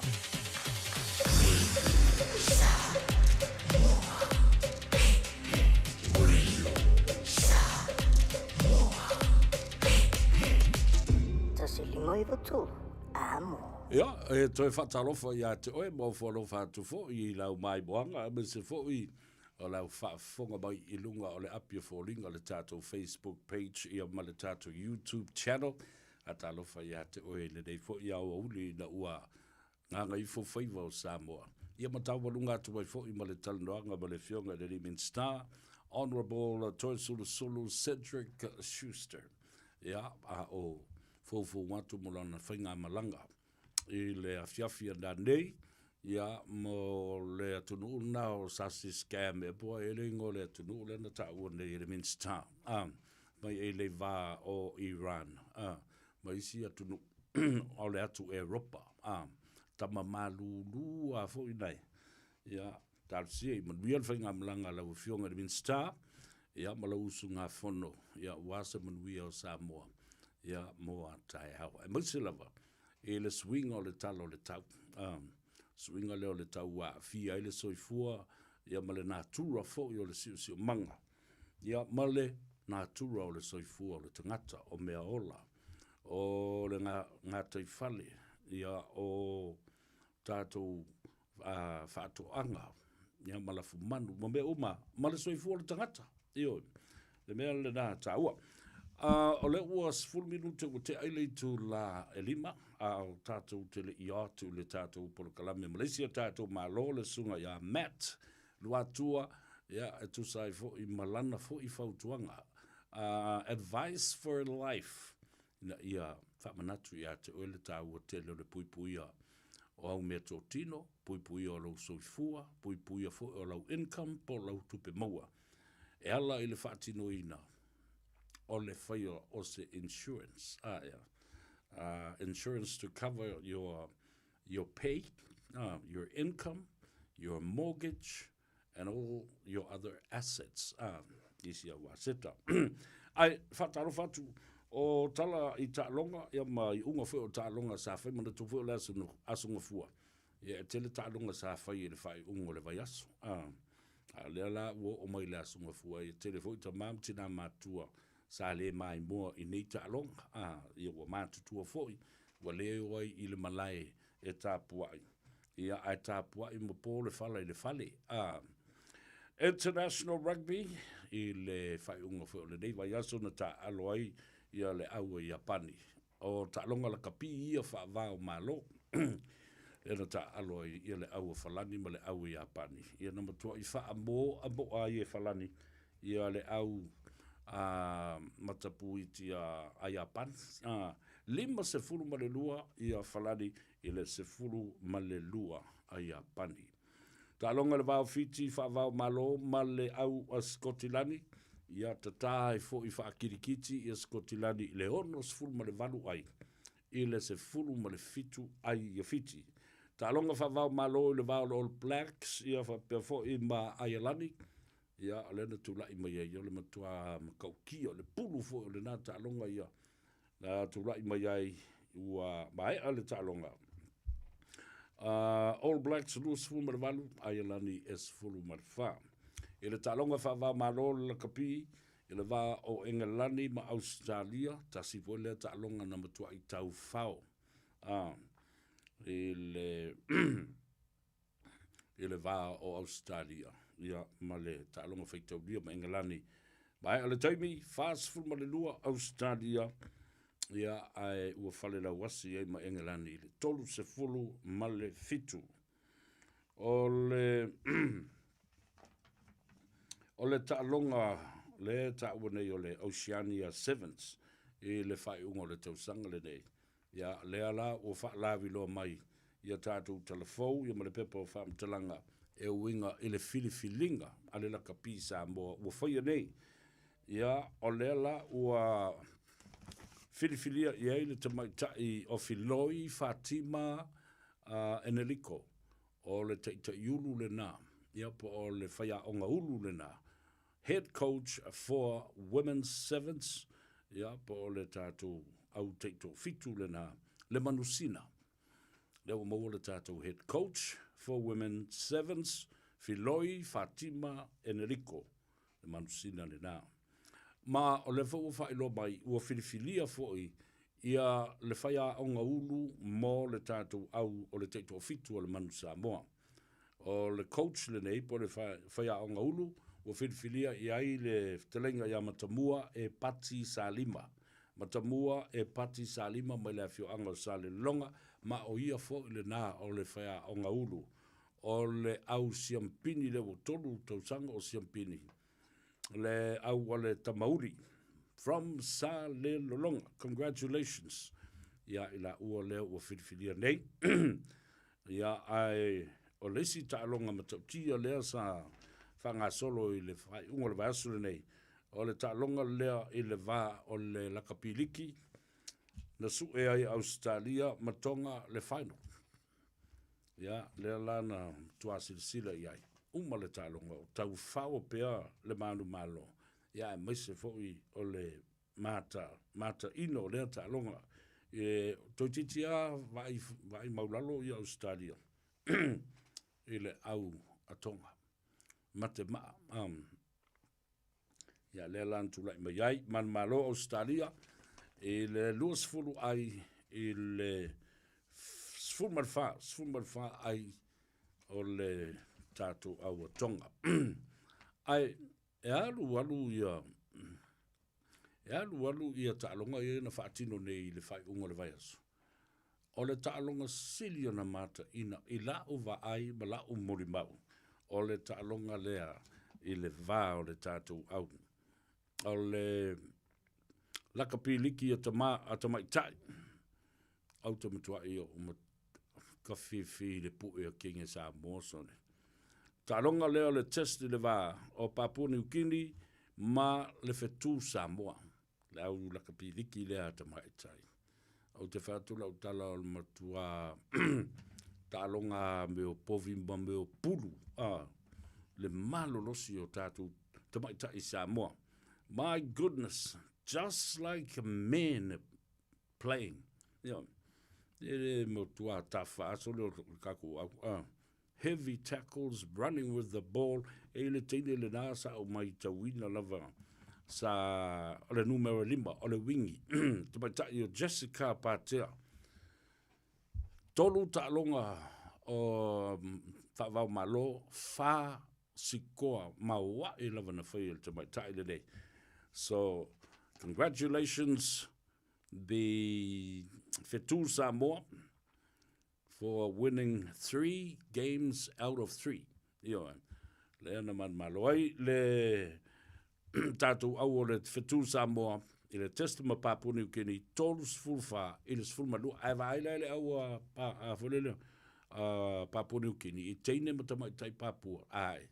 So le kawhiwhi, o lau sisi I mea mamafa o maani. Pewa vai ta mo en ta malolo, so le rio. Ia ele I whaapena ano whaapei vai ele tātou au. Ale Whetū Samoa. Ia, le na. Congratulations to our Whetū Samoa Rugby League, Women's Rugby League, for that fine performance and fine test played out in thousands and thousands of people in Australia. Lea o tātou o mai. O taunu o mai lesi au malo whaaloalo ngia. I le tātou ofisa. Nei, to ia fo le tātou lau ina ua whaatasi mai le uso. My brother, Lua Tua, malo le soifua Matt, whaamui o lo manuia oe. Ia, whaapena fo I ale malo longa mangaruenga. Nei aso talofa lava, malo le soifua manuia. Lord soifua manuia, lo fionga sabea. Yeah, how was your weekend and being around the family or doing some other wonderful things with the family in the weekend? Yeah, ma ngai al weekend ma ngai le la, ngai le la. Just ngali relax, we spend time with Dainga and saw a couple of clients in the weekend as well. Otherwise, had the local, went to church and yeah, really just relax. Not many things in the weekend. Just enjoyed the beautiful weather. How about yourself, Xavier? Yeah, Olympia love tas io. Sa whainga luenga I le stona. Oh, yes. Yeah, ona malolo I lola ile le fiafia. Ang kai lola ile alu loku le sa. Yeah. Yeah, ai uio le ala anga le mai le tua mama la mai. Le tau sa I ringa fo le malosi la to ia fatino ai ia. Ia awa o le sivanga na o le tau o le taluanga le so. Yeah. You're worrying of fitness for your health check, malo tangata, maletino, your physical being, your mental capacity, your mea umalava. La le tau o tele, le fai masiaki ma fai la worrying of fitness o lo soifua maloloina. Certainly. Just firstly, just a small disclaimer, Xavier. It's just high-level generic information. It's not advice among me advice. Can really I'll come and see you and go through advice process. But mga really, warren of fitness. Whanongo le upunga warren of fitness. O le mea mawhawhau ko le ui. Le ka vale. Warren of fitness le stika le ku le pamlama le ka vale. E ka konga renew expire warren of fitness e salaka ko leo le malo. Ula fongo. But the warrant of fitness in this case, in this context, is a medical warrant of fitness. If I got pingo, so for me, a fellow warrant of fitness, let's see, so with for my, so I'll what for my, if you want to do a quick medical warrant of fitness, for my shaki oil, male blood sugar, blood pressure, shaki faku, shaki kokomaulunga. you know, lungs, heart, so se mea ke mga mea e kaungu siak e for mai siaki. That's the meaning of warrant of fitness. Just to make sure le ya me uma ke no surprises I lo kingo because ke you know ku push me fa for sit ya oi, but you don't know about it because ya lu for mai check the mele le warrant of fitness ko ke ka you know, mo fa for city because will live le I for mai ko ka sanga po lu ka sanga ele I for mai, and so that's why every time maybe every oma singa or every 3 months alu for mai faile le shakile le warrant of fitness if and it doesn't ele ko kongi se menga le normal doctors visit you know invoice ko kongi best fukala you know, I think go for your South Auckland, masalu ka ngofie go for West, maybe los frukala. Alu shakilo for mai just to make sure for peace of mind. Le se me ngase lo kingo ki ufale kong.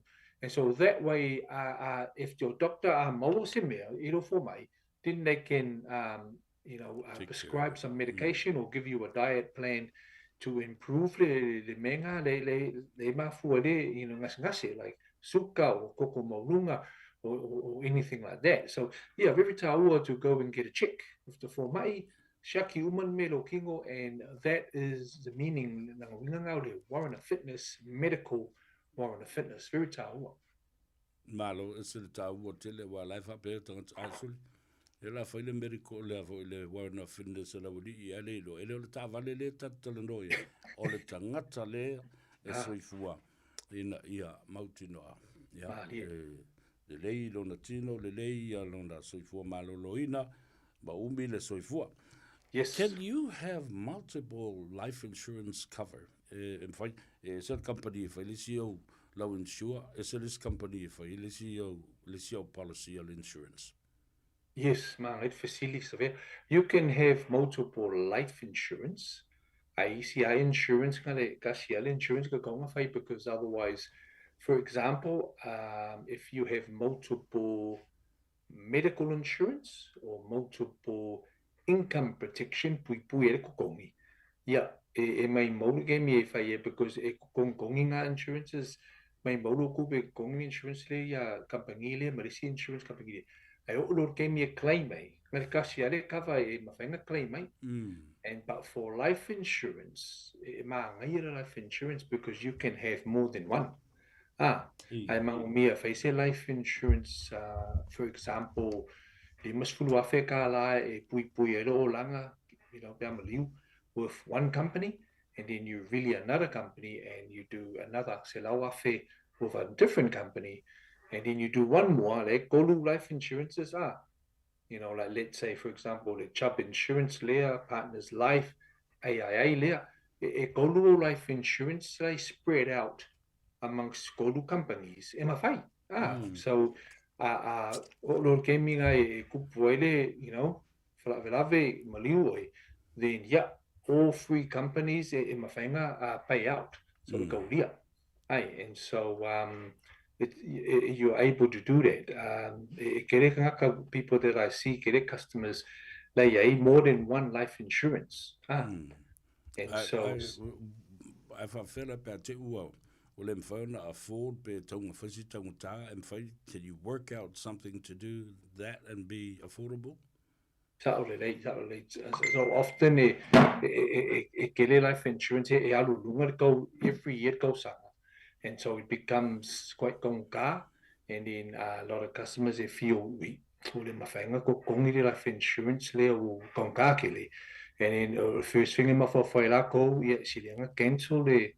cover le o gonga kele so the best thing to do is look at reviewing the cover with someone like me, insurance company, and look at reducing the cover first. Say, I want to cancel straight away for city, but you don't think about the consequence of cancelling it because cancel cover and then kupusime next month yeah we're too late because we're cancel cover.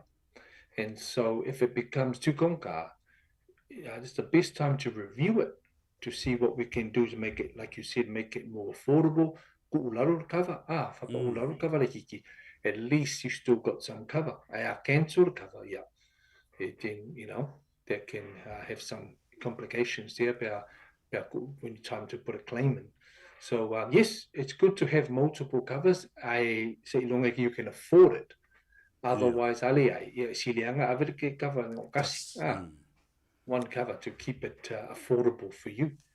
Malo, ta'abu tele lo whafonga bai ia le tātou au whalongolongo, ia ma tātou paanga fo I tafa SS lolangi, a ma whasofa mle uso ia Matt lua tua o se li I fau tua mo le leo le paketi no o au tupe mau o tupe whaalu ai maise o le pui o fo I o lau soifua. Pea tupus whaalu lave a o lo I aise insurance and whai na tua ilti nā le aingambar whanau, ia po o le tamafo ia malana whanau o leo tu tasi na o naia. Let's talk about BMI o le body mass index le na. Yeah. E ta ua tele walanga e vava ai whapete o tātou la popo o tele ma mafa lo no winga e tele le ngā o I le tino le tangata ma vave mai ai. Le ta ua le mele wai ai ia ona limitations po o tapu ina ia tau fia. There's limitations with the kulafongo, the rules of the insurance companies. May se alme leo le BMI o le mamafa le kangaka and also le mawalunga le kangaka.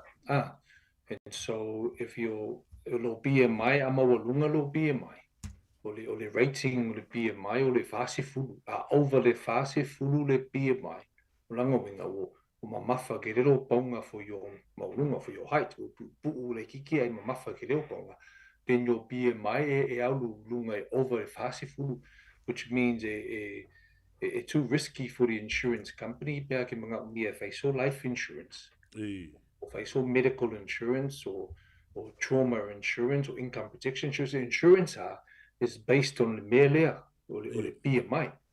And so why when I see customers, if I mamafa ke re customer, I ring the insurance company, ka the age, customer, the height and the weight before I put the application through, and I get a pre-assessment from the insurance company.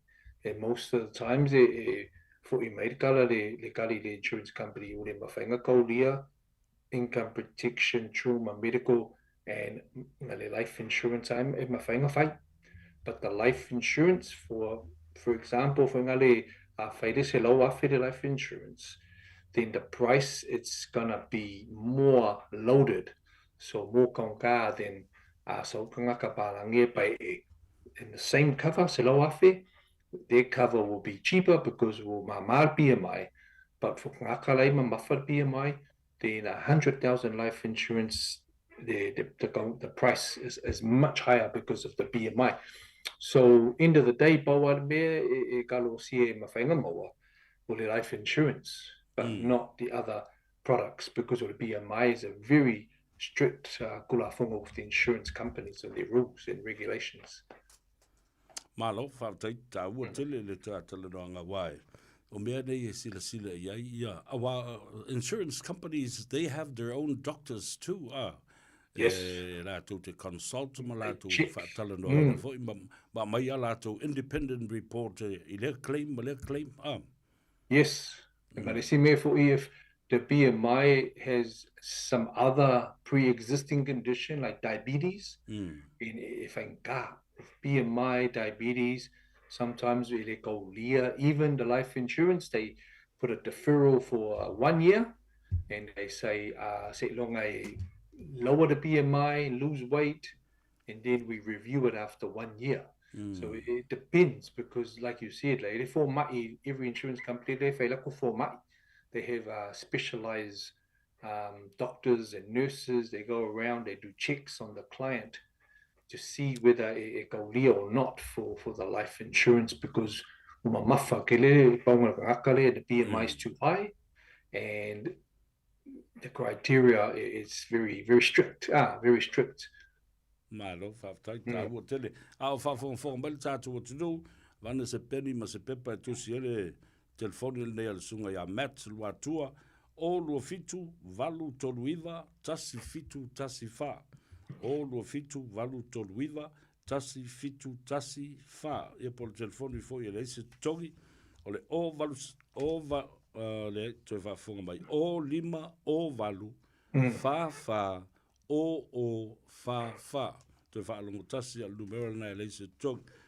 O lima, o valu, fa, o, fa. Ia, le taua le na o le maua le numero te vala awai, ia ma tai fui matala noa ma le sunga mat, lua tua i se policy e te loa e talawhenga le leimo. Oi, stepped cover versus level cover. Lale se sengo mene i rua. So stepped cover e alu lunga le kau every year.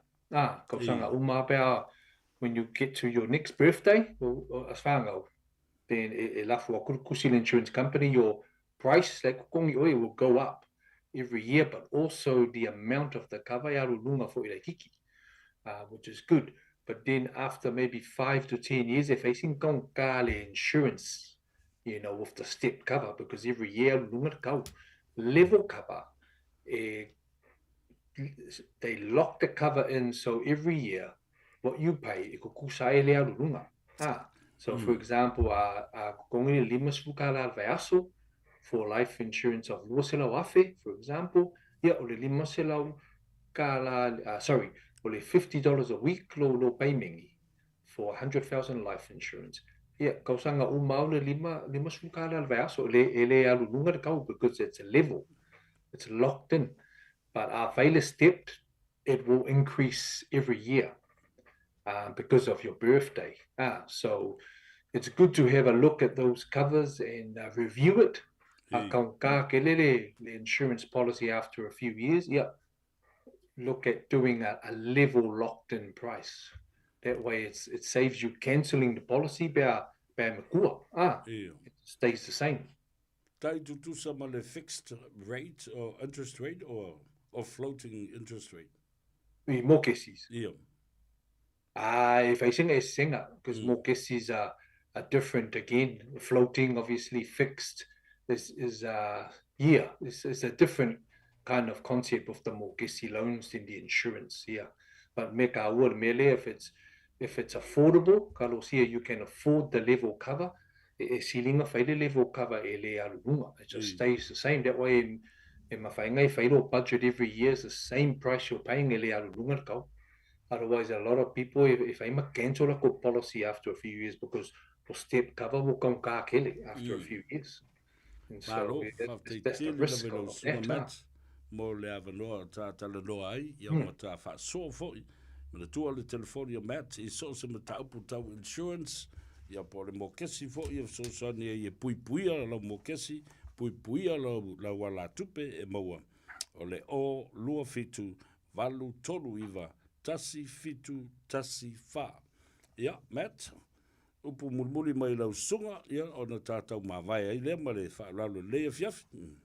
Tai lava savea mo le avanoa, e me moli atu le whawhitai ma le malo I tau pa ia, ma malu Samoa, I lo tau whawhifonga, I lo polo kalame, I le ni a so savea, ma lo whawhitai, ma lo long sai, ma lo tapuai, ia whamanuele atua, I tau ti ma Faiva, I le ni a so I fua, tai lava savea, le ngoa. So I fua. Ia tele le fiafi, wha so I fua ia. Ia le nasa mo tawalunga atuai, ia le talanoaga foi, ma le lii wha tonu o le lii wha nate wha tonu for lau ia te oema. Pui au tupea, lau aseta whai malau insurance, le sunga ia Matt lua tua te maua le telefoni, o lua fitu, valu tonu iwa, tasi fitu, tasi wha. O lua fitu, valu tonu iwa, tasi fitu, tasi wha. La tātou o I le marorong pupu walea, fo I mai, whauau tātou tala I tā longa. Ua mawhai o na aura tula polo kalame le leimo o ia so taitasi, o na o le langolanga malosi le whale maliu, a se alo le atunuu, o ese tātupu Funeral Directors I Manukau City. Po kalame leimo e tālo falava. Wa maasani tātou le whaapunga lea o le dirty politics. Po le kiki ele elea. O le tam whai leo le isi pol kiki e su eni awala ele lea. E wha lea ngai le isi pol kiki. Ina ia le manu malo i se palota. E mafua nei mea ona o le fia manu malo ma le fia maua o tūlanga tā ua. Ma le pule. A whai e te leo mauti noa lo tūlanga tā ua le silwhanga le tua. O lona winga. E te le lo teimi. Le nae wha alu. I lo tau mawhai e tau si i ai o e lunga. E ia te oela ngona masa o le salo ma le popole. E te le mautonu ma fualo loto. I lova ai atu, ua alu i luma sa isi tangata. O na amata lea, o na tau whaaleanga. Ma e eli pala. Mana tua, au tau wā atu uso tā vita e fia vea ma tupu whaawina sa muelu. Ai lea lava e pese le tonga avau tā vita, i le tau si o le lafu maa moe alona ainga. O le lui moe tātou, ia tu ai pei la tu e tau wā ma wha tusa, ma wha itio, ma mātau leanga. Awa, o le atua na te wha masinoina, o ia foi na te wha maulaloina le tasi, o ia foi na te wha ea ina ilunga le tasi. Whai wha maoni pea, ma le wha tua lo tiute o wala o inai oe. O lo iai le teimia le tua o ia si le fia. Ua e lava sauni, ona wala au ina lea o oe. O le aia wha ea ina oe sisili atu nai tūlanga lo o iai nei. Ia e mana tua, a o le whaia le tauvanga, ua uma ona whaia le filifilinga, ua uma ona filifilia oe. Tu atu lau loto ia Yesu le na yaso. Mana tua, e le lei mo oe. O le ese tatupu funeral directors o se fale maliu Samoa o le tali foilea o taimi whengata o na o le malanga al maliu maleoti e mawhai foi o na lato awina atu ma awina mai tino maliu o e pene mai so o se atu nuo lalolangi pala auno le ese tatupu funeral directors i le lua no lua tolu fitu o pea fiu ane ele se fulu male balu Norman Spencer Drive in Manuko City. Radio Samoa. Taslima ivatolu. Ama.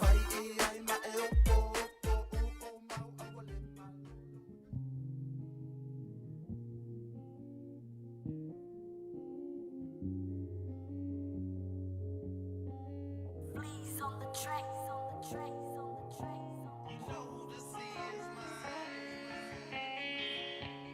Le alo faibo ele uma. It's about pay yo lunga. E uina o ilo wa musu. It's about pay o ilo fatu.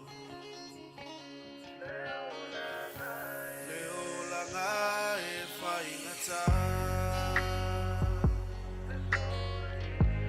So Tala, I hotel no saipea, ile osuba iso se with it. Empathy, we're falling out. I'm over ilo ulofa, euina, vai little power.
yeah. Don't you melt the sun, sun, sun, sun's hotter than ever before.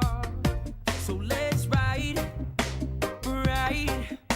surfing right some more, yeah. The waves is on fire, the day is getting hot. This is my desire, that I want to hit the spot, yeah. Cool down. The waves is on fire, the day is getting hot. This is my desire, that I want to hit the spot, yeah. Cool down.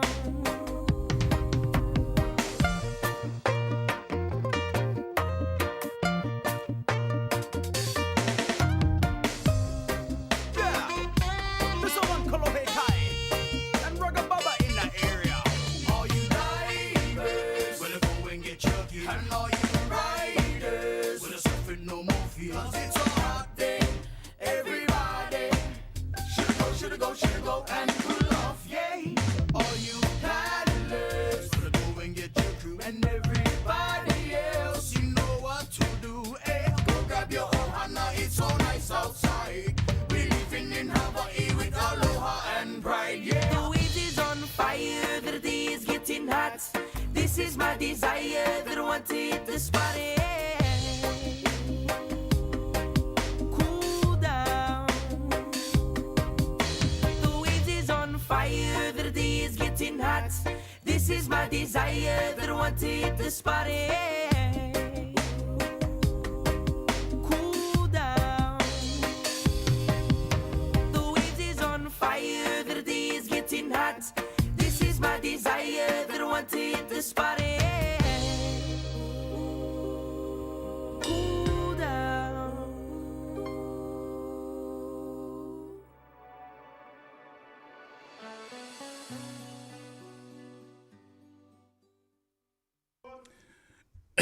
Ia, e toi whataruwha fo, ima whaawhenua I a te oe, ina ua mai atu I o le nawaenga ma tāwalunga e fo, ima le talanoanga ma le sunga I a Matt, lua tua, ta ua te le level au moitangata pe yeile, toi whaari lo atu le whainumera, o le numera le sunga I a Matt lua tua, o le o lua fitu, valu tolu wiva, tasi fitu, tasi wha. O lua fitu, valu toru wiva, tasi fitu, tasi wha.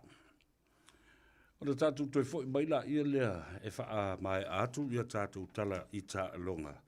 Ia e pei ona iai ia tā alonga sa whatino I le whai unga o le waiaso. Tā ua le nā nangai e le ona I ta mamtina mātua I malai. Ai ngā lea au whaaleanga mea ia e o cheer up fore malai ma whaatupu ai ia misa ma meo vewe singa I lunga le malai.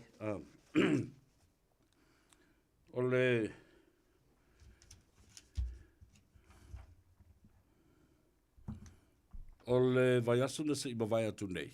Ia na tula I e lumo le whaamsinonga ia le sa avea fo I ma whaia onga ulu. Whaia onga ulu o le tātou au o le manu Samoa, le sfulu lima le manu Samoa. Ia ono ni tuua inga I ni whainga mātanga I ni tamaita I se to'odua. O lea la ua tui nātu le case o le ato tu lai I le masina o aperila I le aso sfulu ma le lima. I le tausanga fau, luafe lua sfulu ma le lima. Le tofa ia mase ma Henry Swoga. Ia ma tutuunga le nai tauna saini I le vaiaso. Vaiaso te tasi le ofiso leo e la tarane ia te ia ma ua tau fia e foi ma ona pepa malanga. Ia po longa travel documents ia I tus folau ma mea whapena. Ia ma o loo faa saina o na toe tala noa Enisio Morimau o le mta upule nei. Ia po I lato fo I olo o a fia I le mata upu e pei ona mo lia ai lea fo I tamari I lea tunu. Ia, tātou te no whama whatalitati. Awa o mea uma e anga I atu le whaamsinonga. Ia, o mea na o lea so ina e pei fo ringa mai. Tele whaamsinonga sa whaatula I eile tō tele o tangata le nei fo I tausanga. ua ngai uma i le tausanga fau. Ua whaatulanga ai i aso o le tausanga fau e tūtula i ai i a mato lau i a nei mata upu. O le whasisilanga le nei o tauru mai i le tātou ofisa. Whasisilanga vai sau mamawa mai Melbourne i Australia i a le whasisilanga le nei i a le tātou nu o motaa. Mai atu le pa i ainga. Ia, ai moise le fio le tawhai ono. Ia whapea fo i asi ma pātū. Ia ai te nane lo lato lua. Ia te mapua manongi a manu. Ia ai moise fo i le nofo i tu ainga i a fuata.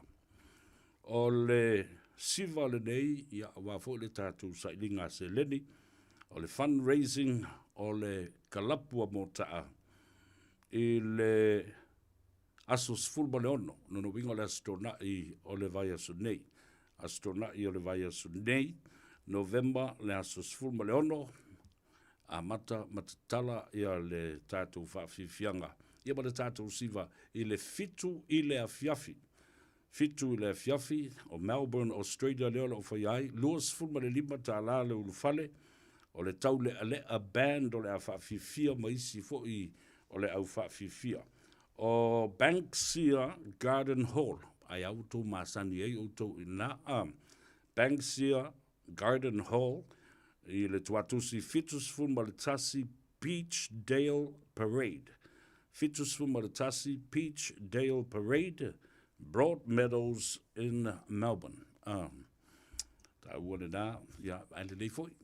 Awa foi o le tapena pena le tātou au, mō taai New Zealand, mō taai Amerika, mō taai Hawaii, mō taai Australia, mō taa o e o loo nofo isi atu nu o le lalolangi. Ia ma mō taa o loo tāpua ai mai lo tātou nu o i Samoa.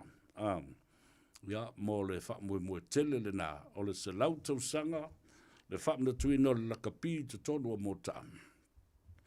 O le a whaia i le aso mua o Iuni, o le tausanga fau. Ia matatu sāva vali ai, i le savali o le tūto o tasi. Ia ma whai longa e loa. Ma ais tātou sais tū, tātou o tātou tā e ele i tau mesina. Ia ma tātou wanga i atu i le hideaway. Whale o masima siona tōlua. Ia ma le tō tele o le tātou au. Ua mātutua tangata. O loo alala ma papa au ia tunu ue fio le rangi. To e whaafonga lai le mataupuna. Whatalo whatu i zio tō whine o Nina. Ia masian tamba i nai Preston Road. Whaamalo o fo i le mafuta pai lungo le tātou apia fo linga. Ia ma le tātou Facebook page and YouTube channel.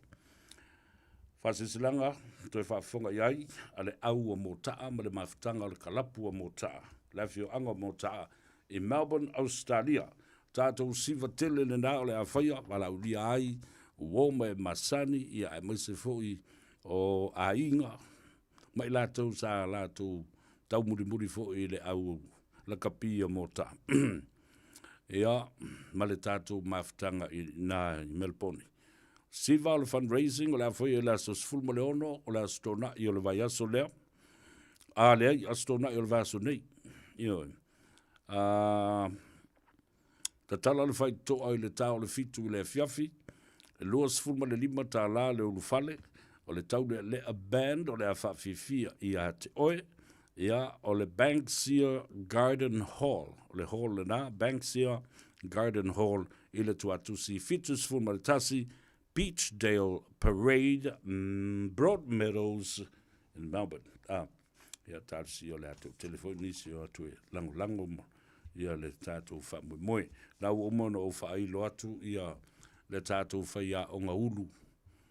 Fou leo wa whiriwhiria o le au tamaitai ia po o le manusina. Manusina Samoa. O Filoi, Fatima, Eneliko, o stasi foi o te maitai i sa ta alo, ma vea foi ma kapiteni o le tātou au, o le taito fitu, ma le au to sulima, lakapi i le tele o tau sanga o mawai. Ia ai ua tō fialo iai, ia le tama salafai. Matamua e pati sa lima, o le coach lea, ale taito fitu o tamauli. Lea ua tele tausanga o siampini i le tātou taito fitu. Ia ele ngata lai lea, o ia fo i lea, le whaia o ngaulu lea, o le taito fitu. O ia fo i lea o le coach o le tātou, au lea tamauli mai sa le longa. Ia congratulations to these people. Ia talo sia ia whawhita uli ma mea mata ngā, ma mea whainga tā, ma mea o loo su e solo ai tupe po whea o loo leilo lo ai. Ia, ma mea o whalawe lave ma whawhita uli o loo toa ai ngā luenga ale la kapi Samoa. Na pau ale tali, o le whaatea o mau nei tangata. Whaatea tangata nei. O mai nisi tangata fau e whaawau ia lea fau i le ngā ruenga. Ma toi whaatūlanga le leile tātou au. I se tūlanga le lei ma ave ese eile au ai tupe o loo i ai tono. O no, o mai leo la utala noa ngai le whaamanatu i a te oe. Le aso luas fulma le tolu o le masino o November. So luas fulma le tolu o le masino o November lo no winga o le aso tona i atu lea. O le a whaatino ai i a le tamilusanga. O le tamilusanga le nei. O le tamilusanga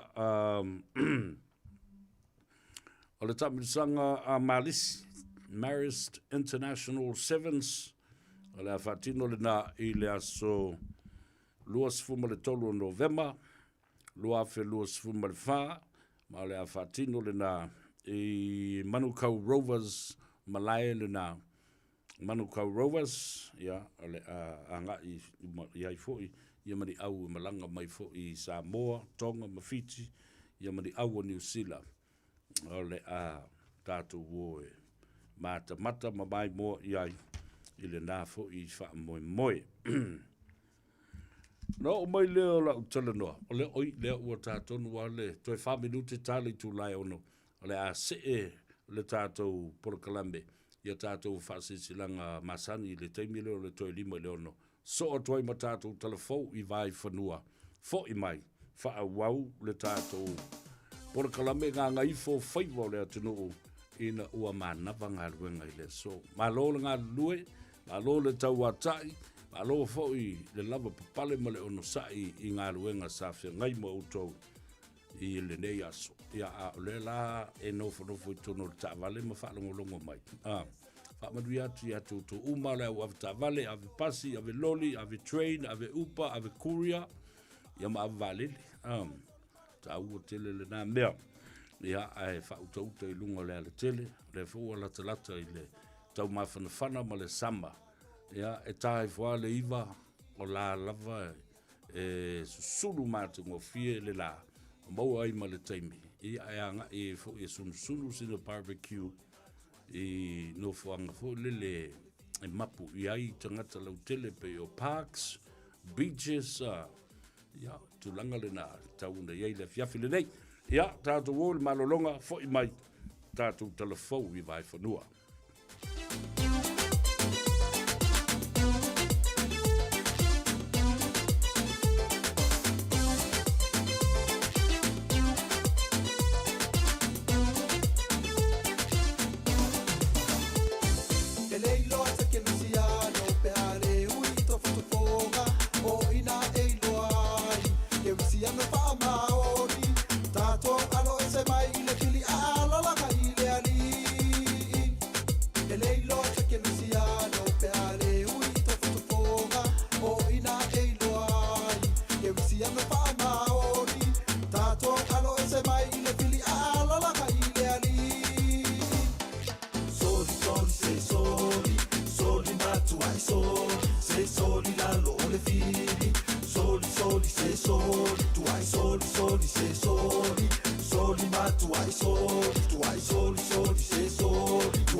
Ya pepe se tato uma, pepe se ile fa ale ngama.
soli, quai soli. Yo, quai soli, sau. Abu va ile fili le o savali mai. Onga folinga pe o se sau ai. Pe o se kanga o sau fia ai. E folo panga ko o e lai lai. Soli o vai soli amalu. E fili au le anga u fa u. Kali ko u loange ia Yesu. O ia o le kupu o le file mu.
In this update, the Prime Minister says complexity has slowed the delivery of redress for abuse and care survivors, not cost. Chris Luxon will apologise in Parliament tomorrow after a Royal Commission report cast light on decades of harm in state and faith-based institutions. Legislation to improve protections for children and disabled adults and improve government record keeping will then have its first reading. But Luxon says news on redress for survivors now isn't expected until next year. Redress has been happening in New Zealand for over 20 years now. What we know from the report is that we need to deliver a better financial redress system, and that is serious work. Minister in charge Erica Stanford says the report talked about the indignity of strip-searching children, revealing how inappropriate and rough they were. Stanford says it only happened in a few cases, but they wanted to move quickly on it and have addressed it in the new bill. Instead, we'd be putting in place individual search plans where young people knew what was going to happen and they had more control over how it would happen. The Prime Minister's used some choice words to describe David Seymour's Treaty Principles Bill. The legislation's getting its first reading on Thursday and is expected to face fierce opposition from most MPs in the House. The ACT leader is a key member of the government's three-member coalition, but Chris Luxon is playing down the significance of Seymour's bill. It's quite normal that parties will have their pet things that they are very fixated and focused on that will be different from their coalition partners. The hunt is on for ideas for shifting seagulls as a flock causes havoc on Christchurch's new Regent Street. The protected birds are overrunning the tourism hotspot. They're returning to nest after settling in the foundations of a demolished Armagh Street building. Bell Cafe manager Casey Alderson says the seagulls dive bomb for scraps without fear. Small children don't freak them out that much, so they're not hesitant to swoop down in front of a small child and take whatever they have in front of their plate off. That's news. In sport, an overwhelming sense of pride for Steve Alker after joining several golfing legends in an exclusive club. The New Zealander's won his second season-long title on the PGA Champions Tour, becoming one of 7 players to claim the overall crown on more than one occasion. Alka says it means a lot to join the likes of 8-time major winner Tom Watson, 2-time Masters champion Bernard Langer, and 3-time US Open winner Hale Irwin on that list. It's a season-long race, right? So consistency, you want to try and get some wins in there as well. And proud of the fact that I've kept that consistency over the last few years. And, you know, just competing with Bernard and everybody out here on the Champions Tour, it's just made me a better player. And Michaela Sokolic-Beatson believes New Zealand's top netball players deserve a decent break after a high-intensity end to the season. That is sport. I'm Raylene Ramsey. Radio Samoa, tasimai batolu, amo. Radio Samoa, tasimai batolu, amo.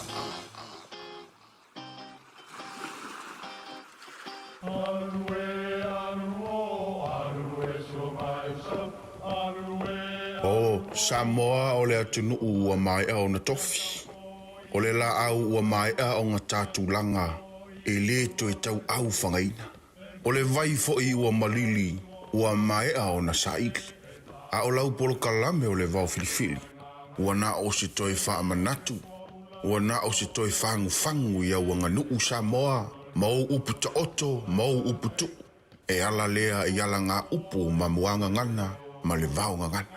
A wane i e misia le tātou polo kalame.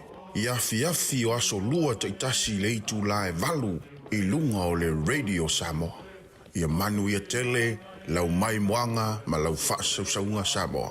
Talofa Samoa, o Ateshna Ryan, o le Licensed Immigration Advisor mo le Auckland South Immigration Consultants. E visosoani mo so se tu ai ngā visa e malanga mai e New Zealand po Australia. Telefoni mai nei loa i le o valu o tasi o no valu whawhitulua. Po le olua tasi o no valu fitulua tolu o. E silia ma le se laufala o loa i Samoa e mawhai ona whaanga i le talofa voucher mo whaatanga alu a inga. E le atua lava se 5 milu te lafu antuai mai New Zealand, Australia, Amerika, mai si anturu. Ai tau no i telefoni maolo e whaanga le talofa voucher e whai e le whaatau. E mawhai fui ona tungi e tuai le cash power wha le pili o le vai iso o se taimi. Angai loa i le www.pacific40.com e lafu ai se talofa voucher mo loa inga i Samoa. Mo nisi whaamtalanga wala o mai le olua tasi o valu tolu lua tolu po le info@pacific40.com. Ua loa le tautua le Pacific Finance in no ngā tupe mo so se wha moe ma liu, whai puiponga, aso whanau, sa whai whai ngā malolonga, ba so se wha lawe. Apa laine lo le pacificfinance.co.nz pe wala au le oval sa lau fitu whawha lua fitu e talo sanga sauna no ngā tupe i le bao le 5 se lau tala ma le lua se furu hawhi tala. E lua minute whai lau talo sanga online www.pacificfinance.co.nz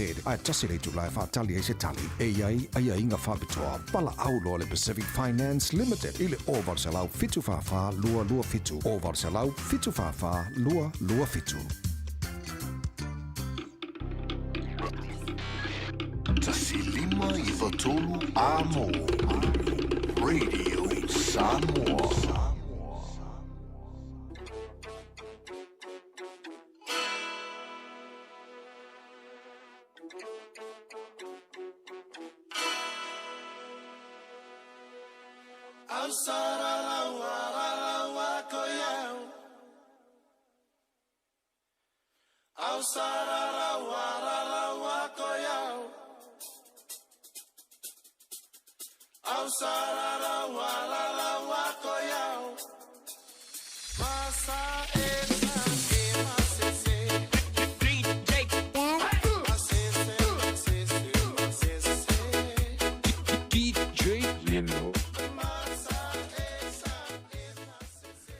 Ja, toi whatalo whatu le ngā Gagaifo o Faiva.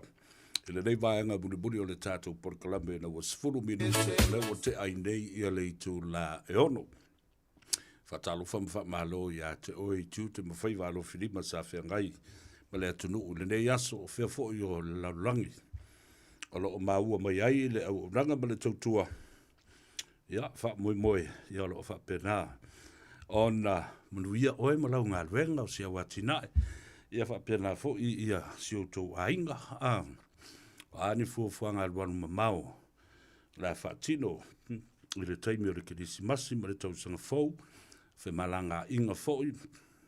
Masi si atu i Samoa. Fe taaloloa i le tunuu. O i Australia mo mai, o i Amerika ma Hawaii mo mai. Ia mai se fo i.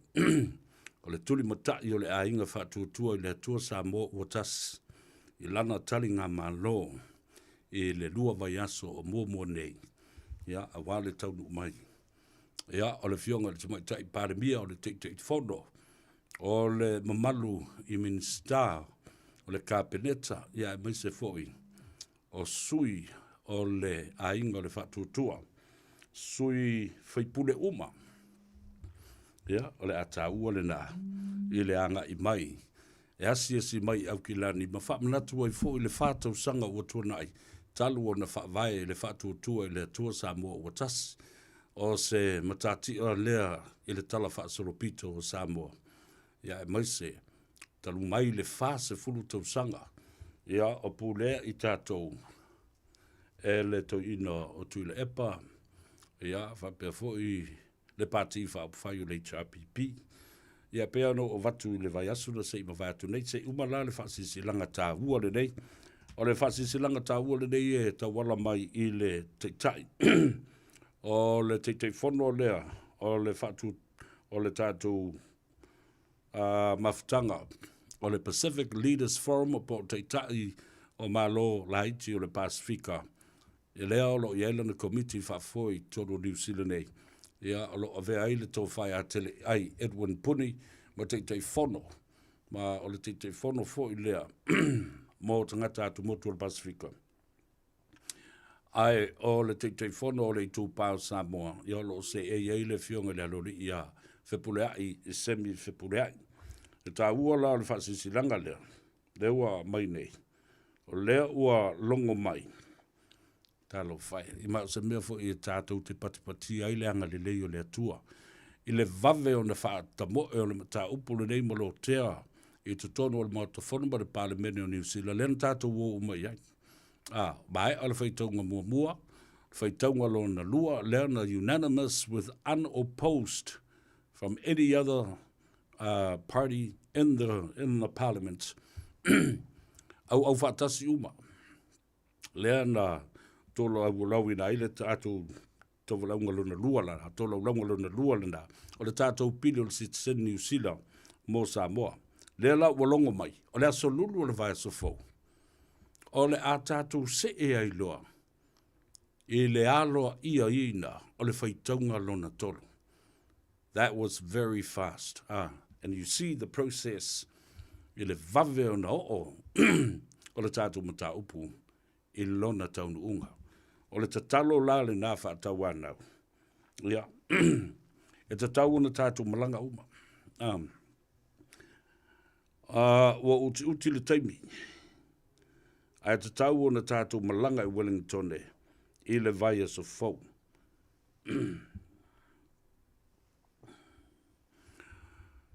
E le au maua I aso whapenei o sailinga malo a Samoa.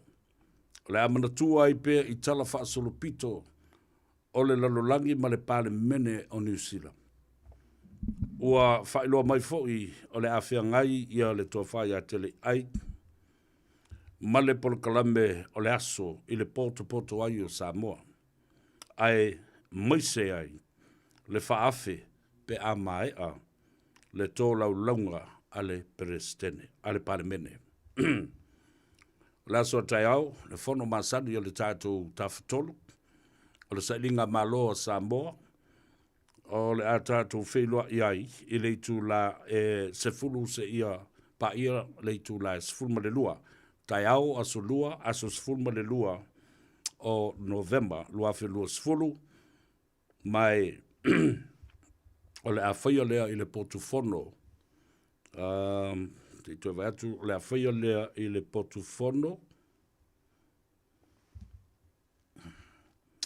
o le Momentum Hub, Vector Fero Whitewater Park, fitu se lau fitu se fulu, Great South Road I Manukau. Le no whangtonu le nā, lea e so o ma le Dewdrop Event Center, o loo I ai nei. Ia le vaitu loto lea o loo whai e alo ngā waa ata maiti a onga. Fitu o Great South Road I Manukau I le aso atai au. Aso sfulma le lua o November aso lua I le tau le tu la e sfulu se ia pa ia le tu la e sfulma le lua. Lua I tu la o le tātou whono. Ia, tā ua le da. Pea na uwhai atu. O lea ua vave na tātou taunu u le taunu unga muli ma le whai. O lea ua sa oa matematenga ia sa tale noa tuai whai ma le tō whai a tele ai le vai aso o tōna I atu. Le vave. O se mea alofa le lea mo I tātou le kirisimasi ma le tausanga fōu e moise na I o tātou mātutua lea na soifu o tonu lava. I le vai tau lea tātou te whinau e nei. O le awhiri se lau lua sifuru ma le wha. Ma le awhiri se lau wha sifuru ma le vanu. Ia tālu sia te mailo tō soifua o I lava o lo whaafonga mai, ai fia i le tātou whono lea le tāwhatolo o sa iringa malo o Samoa tai au. Ia o mānei fole na, o te lo ma tā upo lea talanoi nei I. O le sa iringa lava o ni a tātou tā vale malangai le lo, po ni pasi, po ni vālele, po a lava, po le train fo I malangai. Ia o le wawa I atu na I issues ia. Ia pe mānei fole alu le mole no fo afi. Ka ko swingi ko le ngfo afie le fa sa o se atu le na o le tuatusi fitu o Great South Road I Manukau me tonu ale I le Vector Arena le falele le pese va ale le fa o I Manukau no fangal na tatu te filo I tai au o lodo winga a tatu fua fa le mafo fau I ai I le vave o na o le mata upulea. Rona winga I falling mai. Wa au whaatasi umalava pāti nei. I vaenga ia sa uto lau watu I le lava iaso malava iaso atu I ona tua maise le ma talanoanga fo I ma whaaso atu ai ma le tofa ia tele ai le whionga le te whono. Ina ia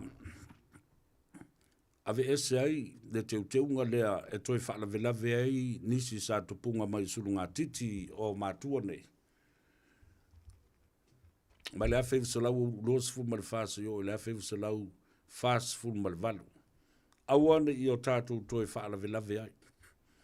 Ave lea wanoa e whaatino ai le whaamrianga ia mō tātou mātua. O tātou o suli, o tātou mātutua ma mārama lama, I le whaatulanga ina o lau application I lalo le sitseni lau tamā ma lau tina. Family category, la fo I ai le tātou Protocol Act, e mawhai ai o na whaatino I a tātou tālo sanga. Ai mōra te minei, ala lo whamai. O le teunga fo I lea ua whapawhala I tua le mata upu o le ai o se tongi. E whaatino ai tālo sanga. Ia e te tau ona I se tupe. Stationary expenses, time consuming. Ia a olo iai ia le finangalo o Vavasa Winston Peters. To tongi pele application. Ai le o se mea tele. Le o se mea tele le mea le tongi. Ia pasi le se lau fitu tā la na le whai le application por se lau fitu fulval. Umala o manuion me. Ia na toi refund la ia leo le tupe ma le peimeni al to ina ma lo matua sa whai ai. O tātou lava ia I le isi tū. Tātou te murimuri ta ia tātou I tu la fono ma le process ale New Zealand immigration. Awa a whai a pasia nei ia le tu la fono le mo nai o tātou ta ma tina matua. Ele tui tō tele I la tō toi masalo po se meo le lima afe, po le wha afe. Ioi. Na wha ngō fia I leo na maua o lātou sitseni. A wala mai lalo wā o le ofisa lai wha I sitseni, o le ofisa o mata upu o le lotoi whale, internal affairs. E vavele na, maua tus whalau. Ma whapena ai o na ave esea. Ma le teunga leo lo iai pe le teimile nei po le tulafono le whai mai e sfuru tau sanga e nofo ai. O se mea le lei tele pe a whai o le apasia ma whapea mai ai. E maua nei lau se tseni, maua lau tus walau, whapea nā o na whamangalo ma le sfuru tau sanga le nā ai tui nā tu loa. Lau pensione tau na tala, ia po lau superannuation for the superannuation and your pension. Ia, e mawhanawhana lo ufatu, mawhanawhana lo loto le mata upu lea, awa e pe o na uwhai atu fwoi. Ia, salu ngala lo, ese fwoi le ngono tangata, mana na o lava e whau wau le vaenga o le, I unga o le whaapasinonga na au mai peletania, le British Privy Council. Ia sedi tangata ia na whanau le awhiu se lau luas fumalwha. whaatasi ai mō lātou suli. Ia, ua te ale nā au whainga o tangata, lātou e whainga tāi fōi, ona tau mawhai. Ia, pepa nā i o tātou mātua. Awa, o le umi o le tātou whina unga e whai. O le vave fo le nao na mātutua o tātou tangata, ma umi o le lātou whaatalitari. Ia o isi lava o le a furi le rua tu lou le whaafonga le tunu. Mai o le whinangalo le tua tātou te whaalangolango iai, i le umi o le ola mo le soifua o le tangata. Ai o nai o tātou tangata mātua, nai o tātou mātua. Ia ua po ia ngō fie, i ngase o le tino. O mama i ngō fie. Ia, o ma i masani ana, ia ma whamanawa atua i awa e le tua ala tu ngāruenga. A le i tofo o le whamrianga le. Ele i tofo mainu i le whamrianga lea. Na whaapolonga i tātou.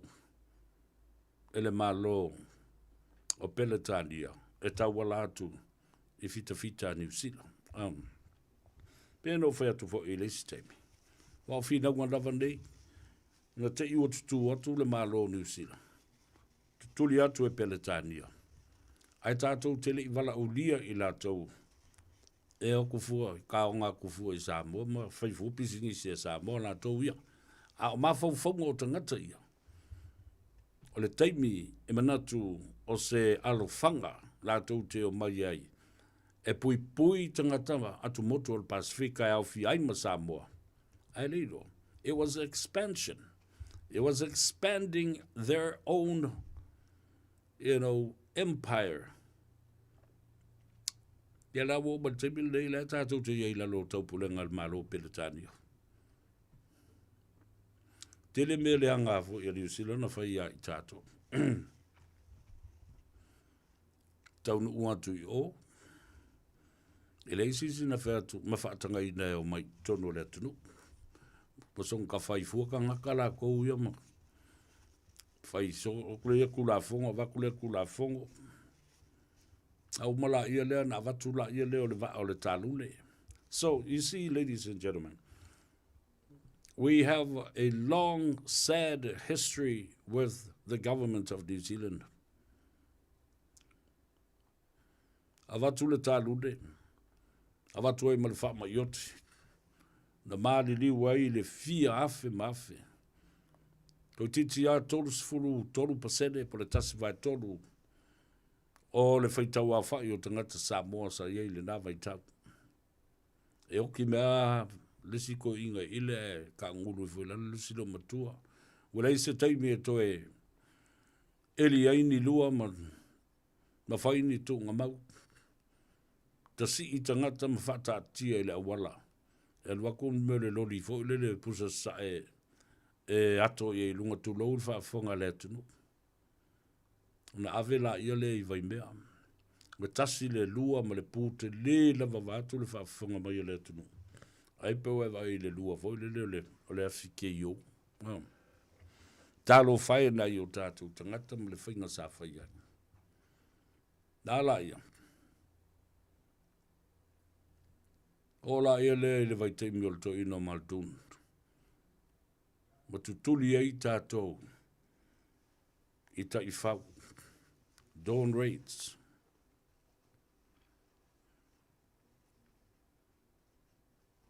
Fata whea inu ese manu mamau. Te tai o le mau. Fasiotia ma tangata valeina tupu o tamasese. Ave ese lo ma le tātou sitseni. Na wha mea lofa mai e le malo tele o Peletania. E watu i Samoa, tope lau. Mea lau te ufoi. I le mafau le lei. Ma le tō wha sa ili ma le tō wha whetala i le nawa i tau. Ia tātou te le tio fo i talo Faiva sto ino to filau la tō ia. Po aina iai. A oi nis tangata tau whio lolo le malamalama ma le mafau. Ina ia tau fia lea ma tau pu. Se ia iai se tai au e soala upule ai. Ma malamalama le le iai. A o se pele pesite foi. Po o se whaatala noanga whaalawa i tele i lea tunu atua. A o whia na iai le pale mene. Ioi. Ala lale na. Wa tātou toe tā ngofi tātou toe whaati ngā ina i tātou. I le nā vai tau. Lea wo o mai vai teimi le nei whā se fulu ma le lua tau sanga. Se fulu ma le tasi paia inga ma pāle mia na so o mai ai lea ma tau. Lea o mai a Chris Luxon. Whawhia na tūlai mai le leipa. O tātou pūna wa i pēa. Ma o tau muri ai pēa le leipa. Tūlai mai fo i le tele o tangata Samoa sa tū mai tonu a pāti whau whai. Me se a le leipa mai fo i manisi Samoa sa iele national. Ia lea whātātou e fia leo te tele nei o wai iele mafuanga na iei. Ia whasesa inga sa tūlai mai le nawai tau. Sa iei o tātou sui le national. Toto Samoa, Tino Samoa, tangata Samoa. Sa iei o tātou Tino le New Zealand First. Sa iei o tātou tangata ai maise lava le pāti whau whai o le leipa. Wani. E la uvo i mai tau atu. Ua matua i toa tele tangata Samoa ma tangata atu motu o le Pasifika. Ua lātou lango ina le vaenga whai o le National ma le New Zealand First. Le fwoi sa le tātou sui a wawasa manea Winston Peters. A senati Lole Taylor. Ia whai tau atu lole ma le fia se lau o whai pule Samoa sa i tonu le leipa. Le ai ma se mea tasi na toe la ngā. Le ai ma se mea tasi na toe lo tea. O to tonu i le pale mene. Sa tauna langa la ngā ai fina ngalo ia. A le whala velave. I lo utali tonunga le nā. No atu lo lava. A vane lo ma le fasi pepa ke sangi i whapenga. O le fasi pepa le nā. E peia o lau employment contract. I tonu o pāti whau whainei, ma vaenga whau whainei. O na whawhainga tā ai lea i le tō tele o sui. O na toi la langa mai ni ma tā upu whapea. Ai mase, na paule nei o le atu nu o te matua i o wofo. I le tele o lona so tanga ma New Zealand. Ma mea New Zealand na whai i ai.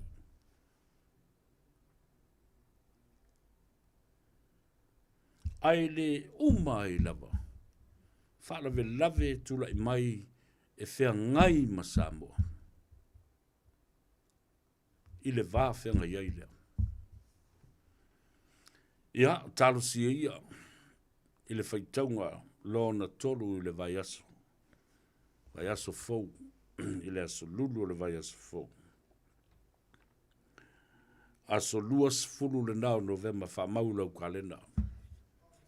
A killing ya kupe va aingi special le Jetstar na le ma le New Zealand.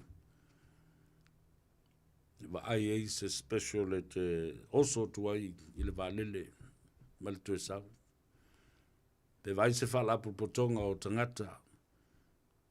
Tau te au whatasi a tongis tau pasi po tau vans po ai lava. Ia alo le nā fwoi vai le tātou pasi lele tu i manukau. Le whasa sao tuai manukau e tau le loi Wellington. Ia pe umai se meo le valus fulta la le pasese o le aruma le toe sau. Ai matua whai wha lei sau sang wisi mang iau peanut butter mang iau fruits and e tanga I lau ato alu o le pasi ala ke ai mai alu ave se fai pula I lumo le ave pos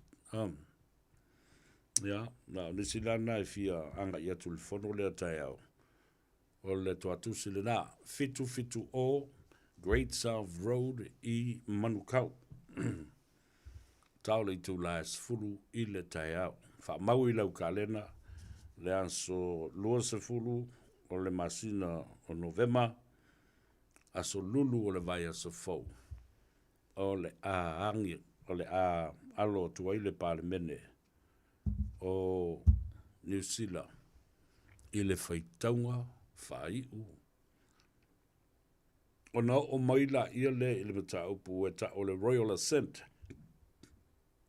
e pasialo le tulafono o na stamp lola ia lea o le siol ale malo e wha mau wha ilonga I nai o le a avea loa e wha o ngā matula fono fau po o le tula fono tau whauwhi po le tula fono leo ta oto le mauta a mai alina o lona winga e iai whiutanga inga I le vā o malo e lua o le a fatino le vā o le malo New Zealand ta wala atu I le National Led Coalition with ACT and New Zealand First. Ia ma le tātou te mai tai palemia. Ma whaururunga fui. O le kāpeneta, a wāni swinga le lei, a wāni mea le lei e whanau mai I le pili leo. O mea nā tātou te whawhitai ai le atua, ia ma tātou sanga mōria. Ina ia vave o na o mai se whai onga. A vea ma mea lofa, whaapitoa o le keresi masi ma le tausang fōu. Mōna I o tātou mātua, whakua uia se lai, ale uma pingira, tātou uma. Tātou umolo I o tātou mātua o lo o soifu o le teimile nei. Tāuana tātou tūle matai, mamata I tū mea o la tūle mai. Ina ia vavelo na whaangai ioi, ia mea umalama e te tau na whai mō tātou mātua. Le amendment paper le nei, ma le lipoti le nei. Pēna o avatu le vaso na se ima vatu nei. Pēna o whaiatu, limas fulta la lau kopi, o le lipoti atoa, ale komiti so a komiti whaapitoa ale palemene. Lea na watu ele fautuanga I le palemene atoa New Zealand, talia le pili a Samoa. Whaafo I le sitseni a Samoa. Ai ni teunga tala whea ngai. Ele lei mō New Zealand, ele lei fo I mō tangata Samoa. Whia maua sa kopi, text mai ia lei atoa sa vea. O lua tasi, lua iwa wha, fitu iwa lua fitu. Limas fulta la le tau ole. Le tau ole tusi le nei. E whai masu vania I ate oi. A o lau limas fulta la le na. E a mai. E veso soa ni ai. I se isi tupe e maua. E tutongi e le tātou pas. Ia le na. O le alongo le atunu upe a mai. O le fono le I la soa tai au. Pe whape I o na tātou malanga. Pe tātou te sao whaatasi uma. E whai ei ia so tātou awala I la lo. Ia pe tātou te malanga lo I pasi ia lea. Lea uma pasi masani a ia o ala tau ia I Wellington. Mai I le depot, Manukau bus depot. Ia, alo le ngaro, kako kurioso lo le train. Ia, le tala le na tātou wō. I le tamai malo longa lea, fo I mai. Ia, o na whaawau lea, o le tautua mo oe. 24 hours a day, 7 days a week. Radio Samoa streaming live on www.radiosamoa.co.nz.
se tali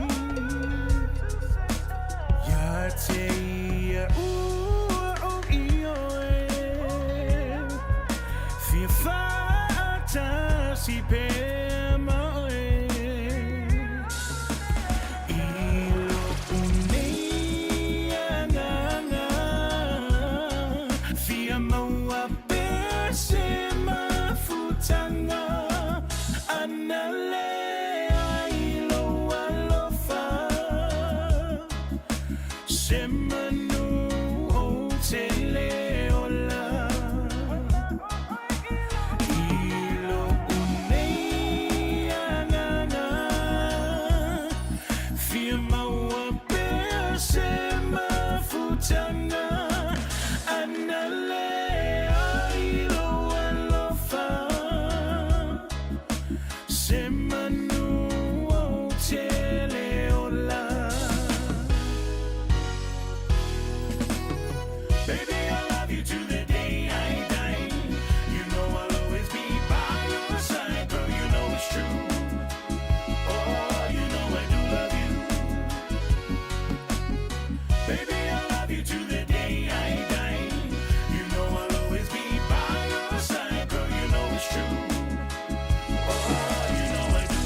Ia, toi whaatalofa atu I le whaiunga o le tātou Porokalame.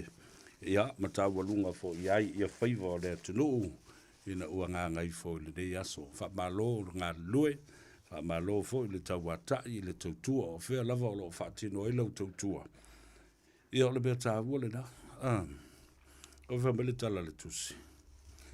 A o iai ngā luenga tangata. Ua iai fo I ngā luenga le atua. When you're in the service of your fellow men, you are also in the service of God. Ta ua le na o le au natu. Ia ma le tātou wola moisi. O le mea tonu ana le utu lai mai nei I le pini lea tātou le la tātou o nei whai. O tātou le whaia ma tātou whina vale e whapipi I ei ma I tātou. A lo tātou wa lo lofa I o tātou mātua. Tātou osi taulanga ai. Whaatino le whapnianga mo I lātou. Ia e muri mai tātou I tua lai tātou te mālosi māta mamai. E wha o ngā le tūla whono New Zealand Immigration, Family Category, Protocol Actor, e mwhai ai o na whaatino. Ia tātou lava ia tālusanga. Ia o le tātou apa le matau mawhai fo ia tu e tosol matau pui tua. O le rowinga. Ia e o mai ia le tausanga amuri o a pipa. Whatalo fatu I le tamama tua ia tali I o I Glen Eden ia masiona faletua ia malo latou foʻi aiga ali o le o te vavai atu o loo saufaʻi lelei luma o lana TV ia ma faalogologo mai ia ma ata aso tu foʻi vai malu I puʻega I lou finagalo faavauvau ma le faanoanoa sai ai le suga iā tali ona o le toʻesea foʻi o se tasi ona uso I le vai aso ua tuanaʻi atu ia sa futi ai loutou aiga I le ao pogisā ia ona o le valaau o le atua I se tasi o uso o le suga iā tali ia ma faamanava ai foʻi ana galuega I le lalolagi nei le faapena foʻi ona suasu atu vai malu I puʻega tuua o le mālō a le valaau o le atua I le tamā faifeʻau malōlō manu mālō ia Reverend Elder the late Penani Siulepa ia ma le aiga sa te o ia ma le aiga sa talo ia ma loutou aiga I aukilani nei ia faapea foʻi I Samoa ma le pitanuu o Tokoroa o loo lala ma papaau ai faamalūlū o tatou lē feiloaʻi ia ona ua le onga tasi le futia ma le umele ua femateaʻi ai ia suli ma feoi o le isi tutino lea e ua tatou le feiloaʻi ai ae o le atua fai aso ma faamalūlū atu ai foʻi ma asu atu vai malu I puʻega ona ua tatou le feiloaʻi I le peau faamavae ia ma toe sauniga o le tatou tamā ai ai le talitonuga ia sa lelei mea uma ia ma manuia foʻi le faigamalaga le tatou tamā lane laʻiluga na ia ta comments na mana ia tatou tagata na seʻi faafetai atu iai foʻi le au asiasi mai ia ma le au palalau vale ma le au tauaimaa faatalofa faapitoa lava lenei afiafi I le fioga I le matua o Faiva tulauena ma le mena I tāua ia muliaga tele Stella Mareko Palea ia faapea foʻi ia loulua falelua ia maise foʻi I latou o loo taʻoto ma faaifo o latou lagi tatau ma lagi malu I le aso ina ia manuia taʻotoga ma lago malū tigā ia ma faapena foʻi ona maua o le malosi ma le tofā lelei I le faautaga le fioga I le matua o Faiva iā tulauena ia faapea foʻi le sausau ia mamā ma faapena ona lago malū ai ia taʻotoga ma tigā o le so tasi lea tufuga o loo ua tulituli aupū pe le toʻatele o le atunuu e le ngata ia I tātou lava ia malanga mai Australia, Amerika, ma Hawaii, ma atu motu o le Pasifika ia e whapena wa utou sila iai pe ona ua watu ma whaamanino whaapitoa atu le vai aso na si ma vai atu nei ioi tātou o no sai e le o whaia e le tufunga se ngā ruenga e tau valea ai ia malona ainga malona whaale lua ma le ngā ruenga walau vivilu ma ua mamalu ai Samoa. Na utou whaafonga foi o talanoa ma whaasua tu stasi foi o matai ma to o le ainga sa mali atoa. Le sunga ia se yuli namu lau ulu. O ia foi lea na te momoli ina le tō wha ma le savali le ainga sa mali atoa. Ma le fionga le toa le sao na lua o le lau ele. E so se mea le ainga tonga, a le tupu tonga, ma le Royal Tongan Family, e fai I tonga pe fai vo Samoa. O le sunga ia se yuli mo lia le tō wha le nofu. Ia fa pena foi le ainga sa mali atoa. Mai malama le leila I le lato sanga inga foi. Ma matapule. Ia e maise foi. O lea foi ngā ruenga atonga. Na tō iai ia le atoa. I mao e fai le ngā ruenga. A uau sange wale to e fai e lato. A ia lato mamandu. Ia lato tatau. Ia ele tusa ma le tau o Samoa, ele tusa ma le malu o Samoa. ai lava la tō. A whai la ua surufai mai i a tonga mawhiti ma ta mai tai mali i le fionga le matua Faiva. Ia tula wena ma reko palea. Ia, o se mea tātou te whaafitai ai le tua, o no loo wha ngā le to mai ma ngā waa. O loo iai o tātou matua o Faiva, e whaatino ai ia le ngā ruenga. Ion, ia le nāla ia. Taurika, koe pispisa o ma, a sa wale tangata ia ma mai, ia mamanu o le lātou. Se uwa vai atu le vaanga lea. Ele sau fo ia sinate nei o mele nau lino, ma whapea mai. Oi, tā lava pule oi polane na sau maana ma mana. Vauliko iese tu solo, ma alolo se fumanuia, ia whapea foi Fuatino Josefa, o Toa Brown, whapea whafo wina tāni yelu. Timu ia i pai tele. Ma alolo se fumanuia, o malo tuto tasi, from Waipahu in Hawaii, we say talofa lava and aloha to you. O fili mea le lei tōni se nona. O tō uba lava lo i lunga le ta. Johnny Tauti, talofa malo se fiua, lime tole a foa, alo lava. Waftaile mafuta mai, o Fortino Josefa. Kafa Schuster, Marietta P. Malo le se fiua Maria. Share our program. Leave me a comment so that I can read it when I get home and laugh about it. O tawalunga le tātou porkalambe le saunoanga le tamalo leo Bob Woodward. Bob Woodward na ia whaia le tusi le suenga o le tamalo Palestine le nawa I tau ia Nixon. O le whamailai o le tala le tamalo Bob Woodward i le mele o tūlai mai I le manu malo Donald Trump. Don't be afraid, America. This is a fight that Donald Trump does and do not understand anything. I saw le tala le tamalo le. He has spent all his time with Donald Trump and many other presidents of the United States. Ma'alantala le nā. Wana I lo le lei e malamalama le lei I tangata wa tūlai mai.